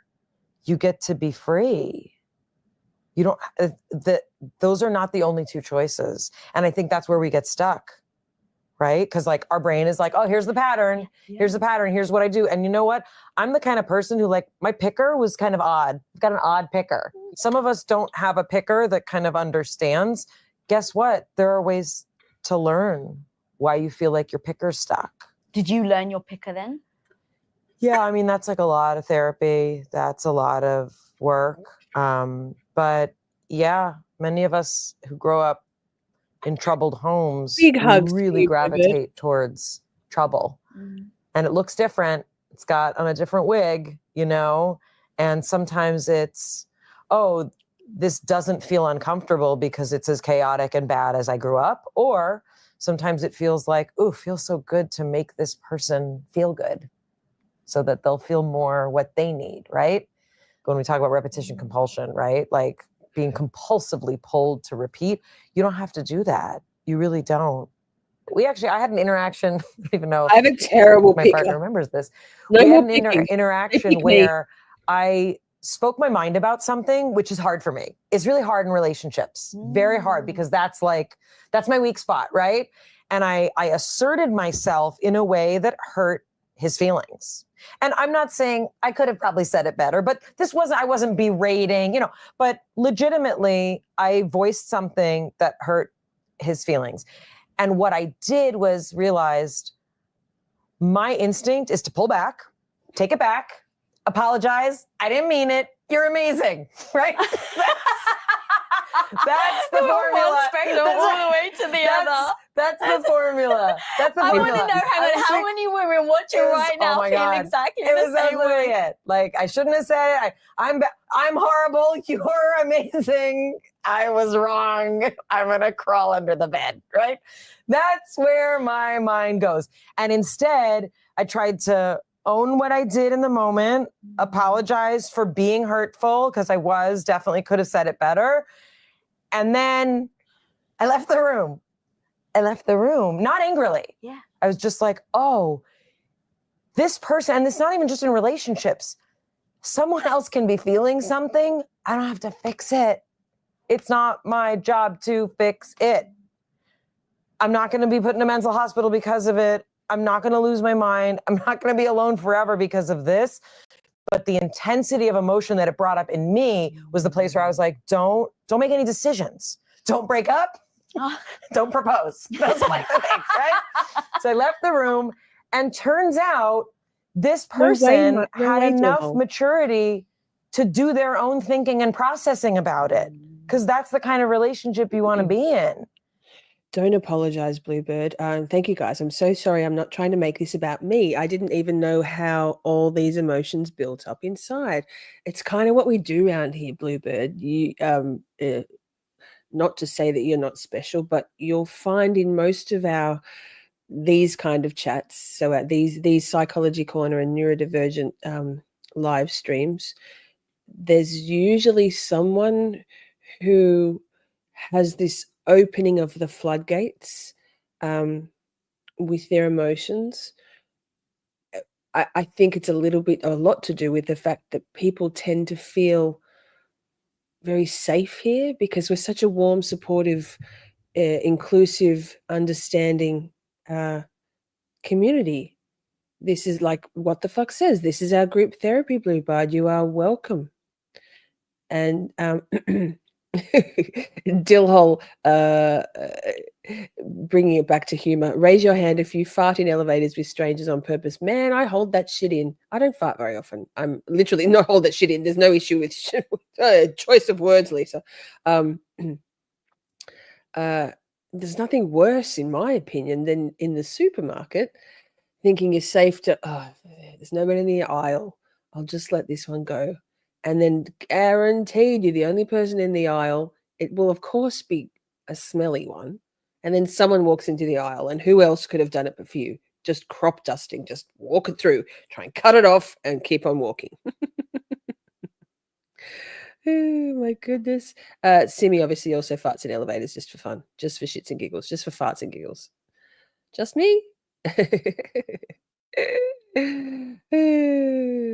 Micah says, Bluebird, I got you. It's still fresh in my head, so ideas are top of mind.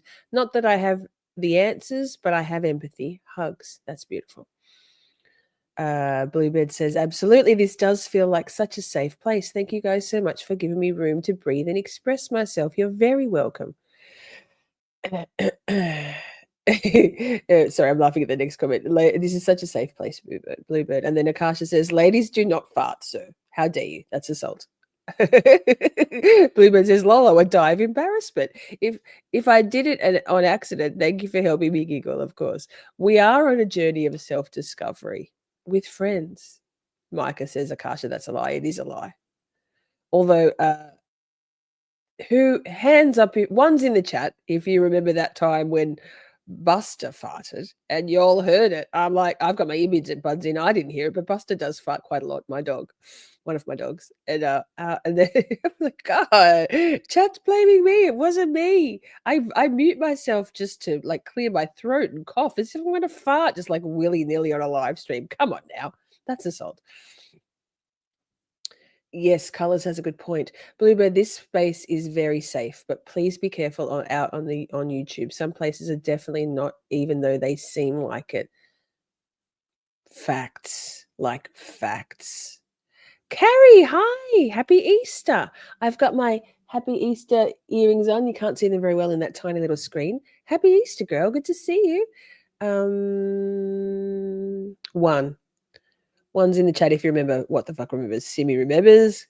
Gosh darn it, Shorties. Oh, I missed the question. Oh, you weren't here then, Bluebird. My dog farted, and during a live stream, I didn't hear it. All of chat heard it, and they all accused me of farting, and there was nothing I could do to dispel the myth that it was me farting on a live. For goodness sake. Hi, Salty. Good to see you. Sorry, we're suddenly talking about farts. I don't know how we got here, but we did. Oh, deal hole. Fuck. I came back to it.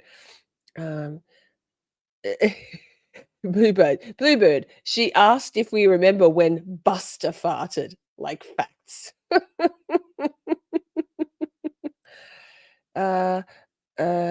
Is there information about Fight Club on the YouTube, on the website? I don't think there is. Hang on. I was going to look for it before. I'll drop it in.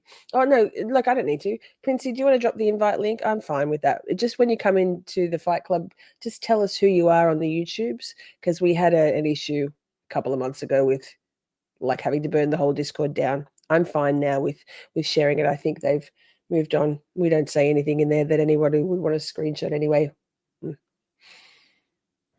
And they did things that they had to do, and it didn't make it perfect. It didn't mean that I don't still have stuff to own up to, that we don't talk about it. But guess what? I didn't have to do it. I have to fix it.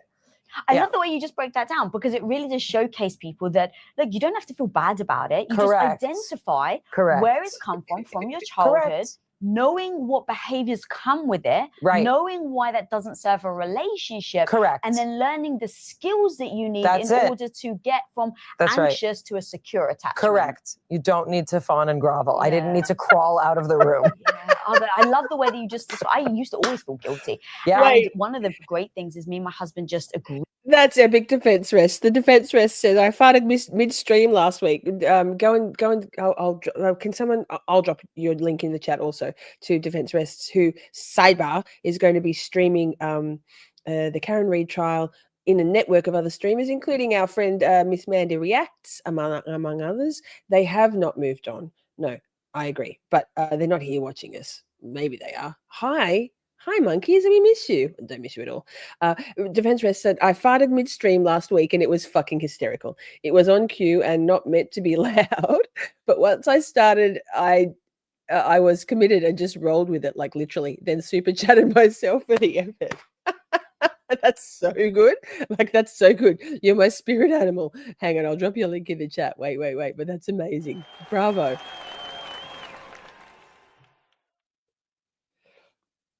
Agreed. Like, we live like out of respect for each other. Don't ever apologize if you don't mean it. And you have to own your own feelings, because I used to do, you're making me feel. No, he's not making you feel. I feel. Well, and also, and I think this probably resonates with your audience as well, feeling guilty for asserting yourself. It's like one of the main features of like clinical codependence, right? I asserted myself and now I feel guilty, or I don't want to hurt your feelings, so I'm not going to be honest. Yes. I will stay in this relationship because I don't want your feelings to be hurt. What? That's not healthy. And it only hurts us. Because, you know, that resentment that you build, you may think you won't. It's like urine. You think you can hold it in. It's eventually going to come out. It will. Oh, fuck. Yes. Sidebar. They do still lurk. I had someone DM me very recently saying, I thought I expected better of you. How dare you mention someone's name from that time who's moved on and has risen above it all. I expected better from you. Just know that when you say things about that creator on your live streams, it gets back to them. I'm like, I don't give a fuck, mate. Like, I don't give a fuck. I don't give a fuck. I don't give a fuck. That particular person, that particular creator, excuse me, caused me so much grief and heartache, so much betrayal. If I want to mention their fucking name, I fucking will. I'm not going to say it now, though, just because I'm a professional. So they do still lurk. Whatever. Enjoy. Are you enjoying the content? Make sure you hit the thumbs up. It will seep its way into every aspect. Oh, and sidebar, I then blocked that person that gave me that feedback because suck my dick and swallow. Of your relationship and your health. Yeah. Like urine. Okay, talk to me about what fears did you potentially have, maybe in your relationship or in your career, and did they actually pan out? Because this is the thing. I think we're scared of a lot of things, and then when we give it a shot, you're like, oh, well, that wasn't so bad. Yeah, I mean, one of the acronyms for fear is false evidence appearing real. Oh, I haven't heard that before. Yeah, so it's like, it's in many cases, it's false evidence appearing real. But I will say, most things that I fear don't come true. I think that's sort of helpful for me to realize, right? Most things that I fear actually don't come true. And that's sort of that emotional place, that's where my fear is generated, from that really scared, emotional place. The brain is keeping track of things that happen. That's true. But what we also know is that, you know, when we get triggered, which, you know, there's actually like a physiological explanation for what being triggered is, right? When we get, I mean, getting triggered is a certain pathway that normally leads to a certain set of firing of neurons that produce a particular outcome. When that gets tripped, when something reminds you of that, your brain will follow the same course that it took. And so you have the same set of reactions to something that isn't that, because it feels the same at first, right? Or it reminds you of it. And the brain's just kind of a redundant machine, and it'll keep kind of churning that out. So I think that's an important thing to remember. And that's where there are specific techniques. There are things like cognitive behavioral therapy. There are meditation techniques to try and train you to stop going the same places that are really that circulation of fear. And some of it is very, very old, because it's from very, very old parts of our brain that are exactly primed to help us understand how to survive in the wild. Because for most of human history, we haven't been sitting on chairs like this with pink pillows, This is like really new. So yeah, I think that's a little bit of the framework. Fear really was like the biggest trap for me, because I was so insecure, and I was like, if I do anything, I'm just going to get mocked more. And I really feel badly about myself. Right. So I thought I literally, like, my heart felt like it would crack and crumble if I had one more negative thing. Right. And what I realized is, just speak your fear out loud. Like, what is it? And so we started Quest Nutrition. We had no idea what we were doing. Right. Zero experience on protein bars. And so, of course, everyone's like, what the hell do you guys know? And so I was very fearful. We put up our house at the time, our tiny little house, we put it up as collateral. And if the company failed, then we lose the house. So I'm young, I'm married, I've got this little house, and my husband's like, yeah, so our house is going up for collateral. Fear, panic. Sure. And in that moment, it was my husband that said, why are you so fearful? And I was like, well, it's just scary. And he's like, but what do you actually fear? Like, he kind of forced me to say the words. And I was like, well, what if we lose our house? He goes, now think that through. Right. Well, what's the fear? If I lose my house, I'm going to be homeless. Actually, I know I'm not going to be homeless. I'm very fortunate to have friends and family. So once I said that, I was like, oh, yeah. So I'm not scared of that. Right. I'm scared of the embarrassment and the shame of losing the house. Right. That's all feelings. Correct. It's not the practicality. So once you're able to give the voice to the fear, and then follow it all the way through to then what does that actually reality look like? I mean, Byron Katie obviously talks about this. That's someone that we've had on our podcast. Just the question, is it true? Is it really true? The other thing that I think about is a fantastic book, How to Have Difficult Conversations. This is like one of my favorite books. And they talk about these 3 levels. I love difficult conversations. Bluebird says, wow, that is such a profound insight. Yes. Britt says, bye, Dill. 7 o'clock must be dinner o'clock. What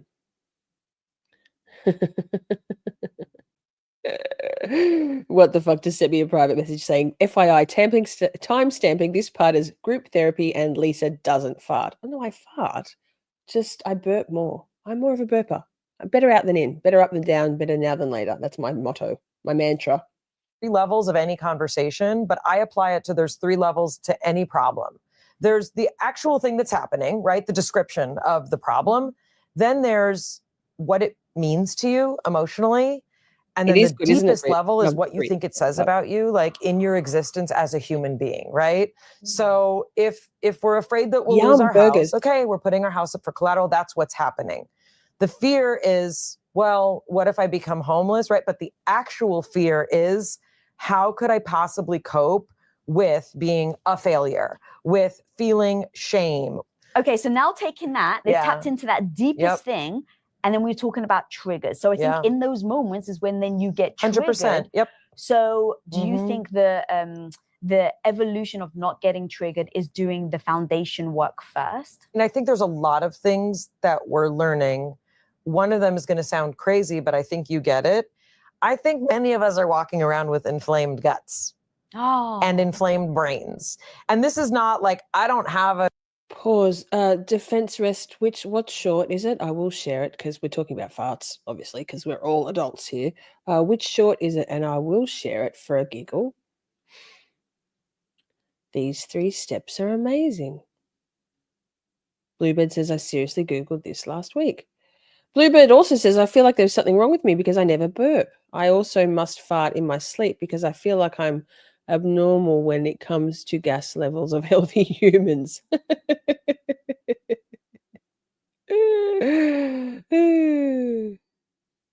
Yes, well, Bluebird, if you're used to holding in holding in your emotions. Perhaps you hold in your gas as well.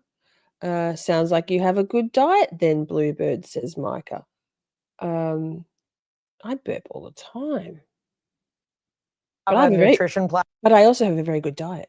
platform. Other than When government I think cheese. about the level of reactivity that so many of us operate at, I think that there are basic things, and this is one of the things that we've started to tackle on our podcast more and more because it keeps coming Let him rip, up. Bluebird. Let him rip. Everyone we speak to, every psychiatrist, everybody's like, guess what? Your mind and your body are connected.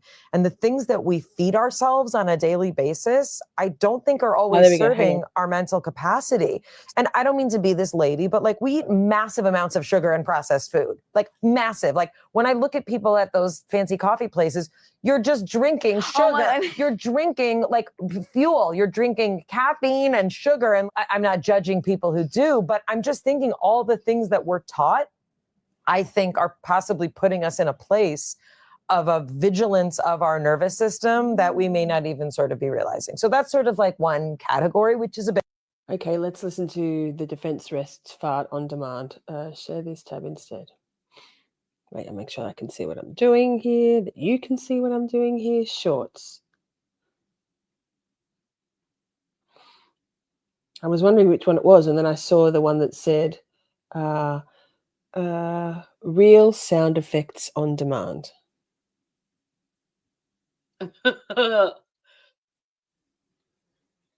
Drum roll. Hang on, have I got the sound effects? That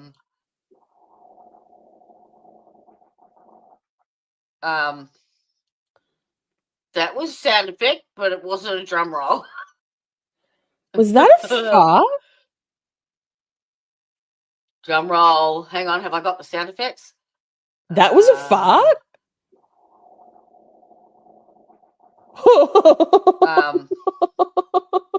That was sound effect, but it wasn't a drum roll.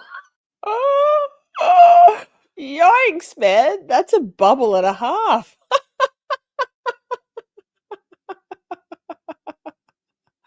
Joe Schmo says, one doesn't need grace to fart. All you need is a little intestinal fortitude. Micah says, that's awesome, Bluebird. I like beer, so my diet isn't ideal, lol. Princey says, 30 years with my husband and we have never farted in front of each other. Let her rip like defense rest. It sound a little wet. I think that's called a shower. Oh, I've got tears in my eyes. Prue Color says, Princey, that's wonderful. My husband is disgusting about it. Gross.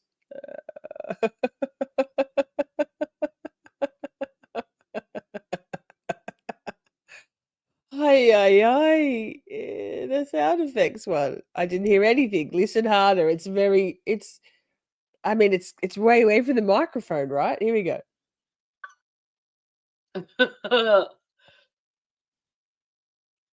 Drum roll. Hang on, have I got the sound effects?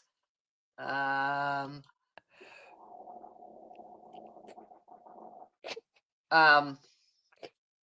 was sound effect, but it wasn't a drum roll.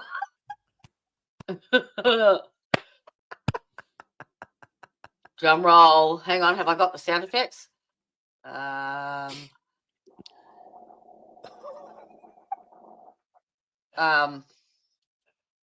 Mad respect.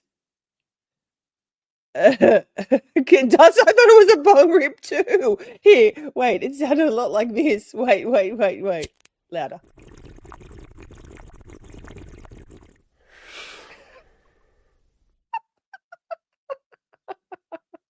Then one more time.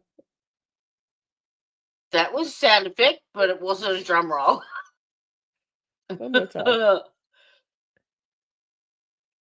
Drum roll. Hang on, have I got the sound effects? That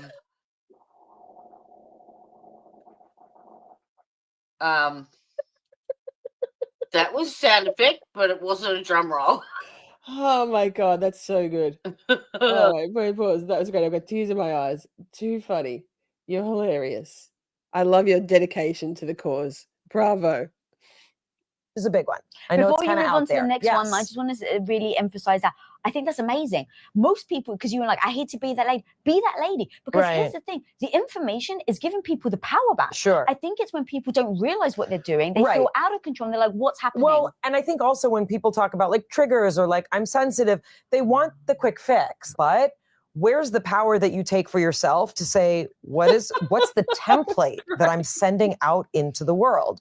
Another thing is the use of social media and your phone. Like I'm going to pause here and say, well, yes, you fucking rocked the defense rest. It was a bubbler, a bubble fart. Yes. I've been doing a little bit of scrolling on the Twitters lately, and it's making me feel shit. So I'm not going to do it anymore. I was hoping to see like some Karen Reed stuff, but it makes me feel shit. It makes me feel shit. Nothing in particular. I mean, a few things in particular. The ubiquitous mention of one or two particular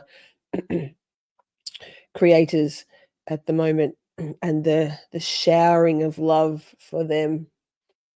That in this corner of YouTube, we understand that love is heavily misguided. Makes me feel shit. So I'm not going to go back on there for a while. I don't care. Are the anxious generation as well. So the fact that we are spending an exorbitant amount of our time staring into a computer in our hand that in many cases is churning out biased information that we don't need. We did not evolve in one generation to understand this. So our normal like baseline functioning should be interactions with other human beings. It should be being in nature, whatever that looks like, even if you live in a city, not constantly looking into a device. All these things contribute to hypersensitivity, to agitation, to general anxiety, right? Those things all make us more likely to be triggered. That's just true. A meditation practice, a breath practice, learning what it means to breathe into your belly. I was literally in my 40s, literally, when I had a practitioner say, do you know that you are never breathing up into your shoulders? Yeah, and I'm like, breathing into my shoulders? What are you talking about? She's like, take a deep breath. And I'm like, and like even that. And she's like, no, breathe into your belly, fill it up. And I was like, okay, I'm done. She's like, you're not done. She's like, all the way up into your shoulders. And what that means, it's oxygen, like gut, it's all this stuff. So whatever it looks like for you, many of us I use a free meditation app. There's a lot of different ways I do it. I've started using a feedback app that's also a meditation program. Some people love transcendental meditation. Like something's going to work for you that may not be what works for your best friend. I promise. Even if you meet someone who's just like you, what works for them in terms of learning to calm your nervous system down, it may not work for you. You have to find what works for you. And just like if your hair color wasn't right when you left the salon, you'd go back until it was right. What if you treat your mental health like that? What if you treat your nervous system like that? Like, I tried this and it didn't work. Oh, is that what you'd say if your hair was the wrong color when you left the salon? No. You'd go back. You'd write a review. You'd speak to the manager. Ask for a discount. Also the same with your car, right? If you took your car to a gas station, you would never consider putting a natural gas into a diesel car. You'd be like, that'll break my car. If you took your car to the mechanic and they were like, we don't know, sorry, we're giving it back, right? And you have to drive a broken car, right? And that's kind of, I think, what a lot of us are doing, myself included. We've been driving a broken car. And just being like, I don't know. Well, guess what? What fuel are you putting into it? How are you tending to it? Yeah. Did you notice then in understanding all that and then changing your habits, did that affect how you were showing up, potential triggers and things like that?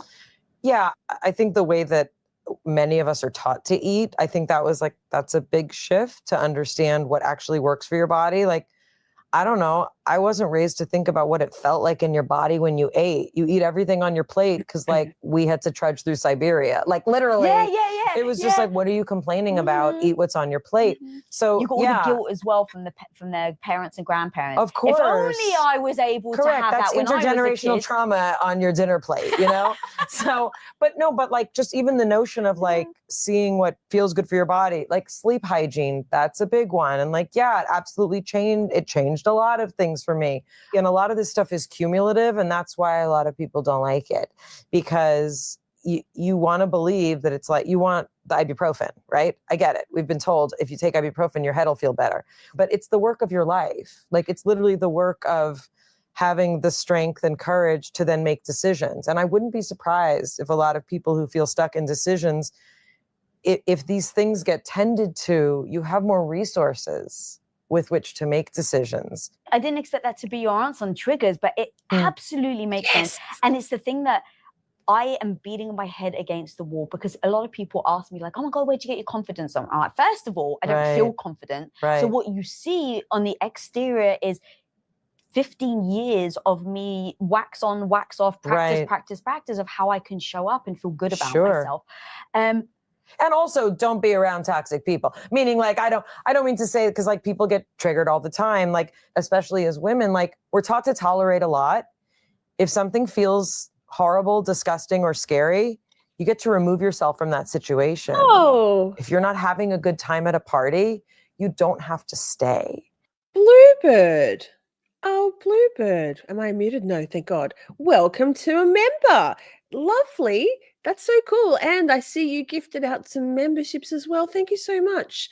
That's really kind. And you can enjoy all of the emojis as well. Yay.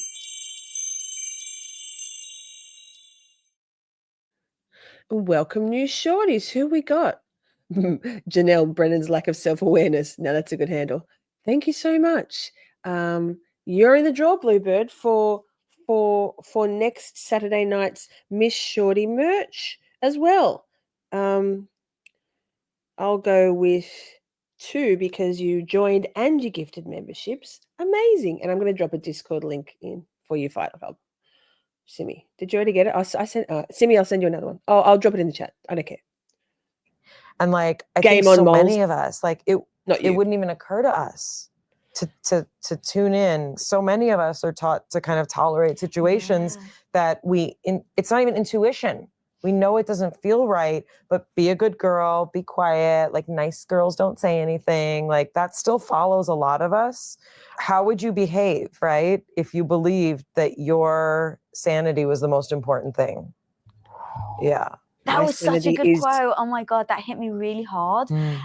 How would you behave if your sanity was the most important thing? Well, you'll stay out of the you'll stay out of the portal to hell per Princey. Simi, I think that will have expired. They only last for a period of time. Let me drop another one in chat. Even just click on it. I don't know. Or email me again when you're ready. Boom. But I'll drop it in chat now for anyone who's nice, which is you all. No monkeys. How have you then started to listen to your gut and use it as, I kind of think of it as like a compass? Yeah, this is an area where I still feel like I have a lot to learn. And I think it comes from the kind of insecurity that I have had my whole life. I sometimes, like, I mostly don't know what intuition feels like. And my partner, who I podcast with, he gets like very strong intuition. Doing it, I'm like, I don't know, isn't it just a feeling? Like, aren't you just feeling something? Or are you just thinking something? So for me, this is something I'm still kind of honing. But part of it has been through somatic work. What time is it scheduled there's for? a category of therapy, like somatic therapy. That's Can you explain it? Somatic therapy. I mean, a lot of craniosacral therapists will practice this, and there is science to it, I promise. But one of the notions of somatic therapy is to... Yes, Brooklyn. However, I thought it was scheduled for 9. 9 Eastern, 11 our time. This has got 15 more minutes, and then we'll head over there, right? Yes, definitely. Excited about it. Let me just change the time. To Too much teach talking. you what it feels like to feel yes in your body versus no in your body. And this blew my mind. I'm a grown woman, you know, like I'm well into my 40s, and I had never had to think about what is, like, if I close my eyes, when something feels like yes, what does that feel like, right?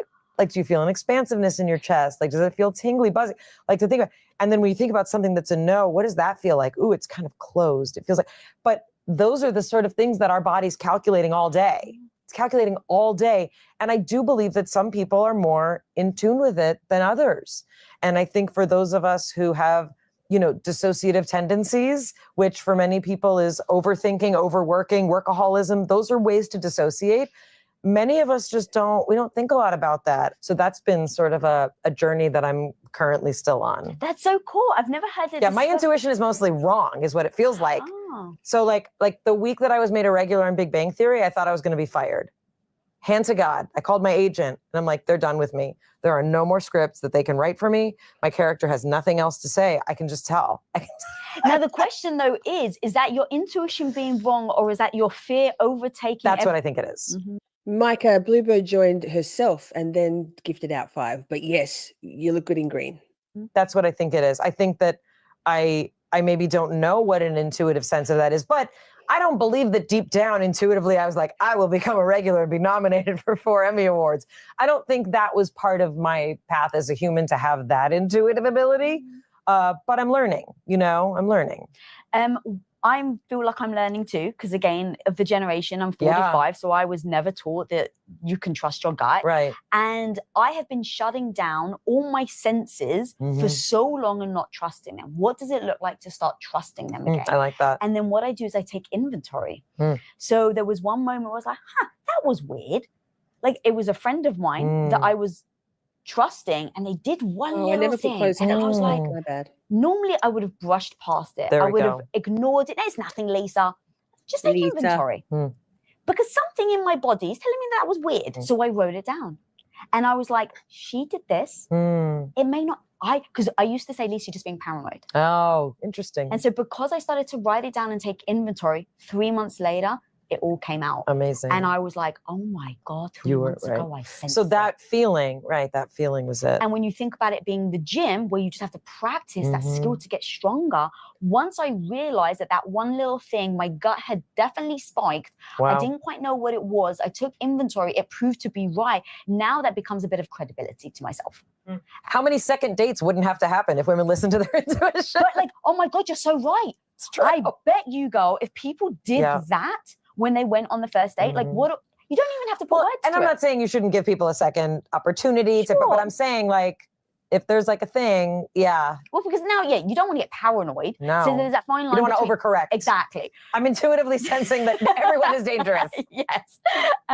So that was just me like working on like training my gut intuition. I like that. And it's just been a practice, because again, it's like, okay, I know that this is something that I've been missing. Right. I'm working on my health. So that that brain gut connection. I love that. Okay. So actually would love to move on. You said something earlier that I didn't want to interrupt you, but it was so amazing. You said you're starting to make a list of all the things that you wish people had told you. Yep. I want to know what's on that list that hopefully people at home, and myself included, could learn from. Okay. So, the one that I said is that like, no one told me that like, you're never going to like grow up. You're never going to be like done. Like, it's going to be like this like constant evolving process. Not really that. No one told me in having children that they need a lot of interaction much earlier than I was told. Meaning like cognitive, emotional interaction. Like they understand sarcasm far earlier than I'm comfortable with, because I'm a very sarcastic person. You can't talk that way to a 3-year-old. They get really hurt if you're sarcastic. I thought they wouldn't notice. They notice. Another thing, no one told me upon being born with 2 X chromosomes that there would be a stretch of 10 years of my life during which no doctor would precisely know how to make me stop feeling all of the things I was feeling because of my hormones. No one told me. And I have a PhD in neuroscience. I studied a lot of biology, studied neuroembryology. I studied a lot of things. No one told me that there's 10 years of your life that you can expect to have an unpredictable hormonal pattern that will affect your mental health, your physical health, your gut, your sleep, people may not want to be around you, including your own children. Hi. No one told me that, Hey, good and to this is something see I get you. to tell my younger self. No one told me that all of the things that I was scared I would always feel bad about would get easier. I never knew why everybody could drink, do lots of drugs, have a great time, and not seem to have any problems from it. I realized everybody has problems. The people doing drugs and drinking a lot have problems. I have problems even if I don't do those things, but that won't feel as painful as you get older. I finally started to understand why I didn't want to party like other people. I had different ways to work out my issues. But those are my 4. Those were so good. Well, Can I talk? So I'm just thinking, based on the fact that we're half an hour after where we should have started our song making stream, because I thought it was, you know me, time. It could be worse. I think my worst ever color was colors. How long was I over by? Like an hour and a half. I totally miscalculated. This was only an hour video, an hour and 7 minutes, and I thought we can do this in 2 hours. How wrong I was. So what I've just done is drop the link to this particular episode into the description box, so it's there now.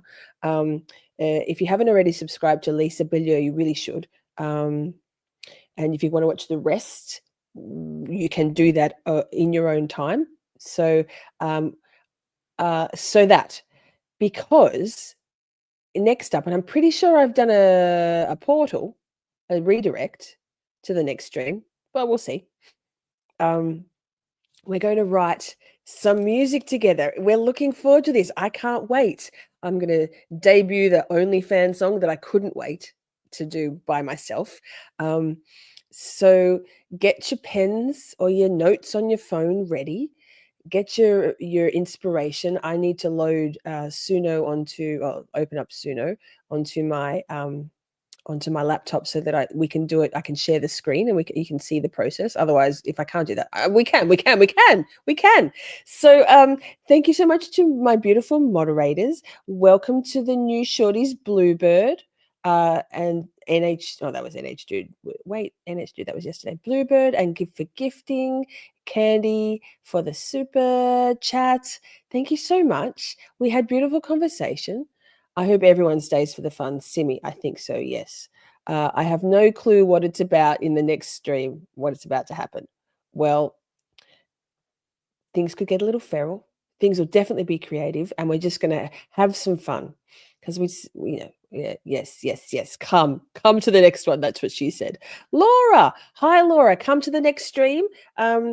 And we'll hang and do some fun stuff, play some music, write some music, and you all can be a part of the process. I'm so excited for this. Motion to Scream, what the fuck, Granted, thank you so much for being backstage. Always helping me. I love you so much. I love you all very much. Let me change the backdrop. We'll go out with Is Bae. Buckle up. The redirect should work. If it doesn't, it's just the next live scheduled. I think it works. I think it's going to work. I hope and pray. Enjoy this beautiful song because chat absolutely is Bae. Mwah. Happy. I love you all so very much. We had a blast just chatting and stuff.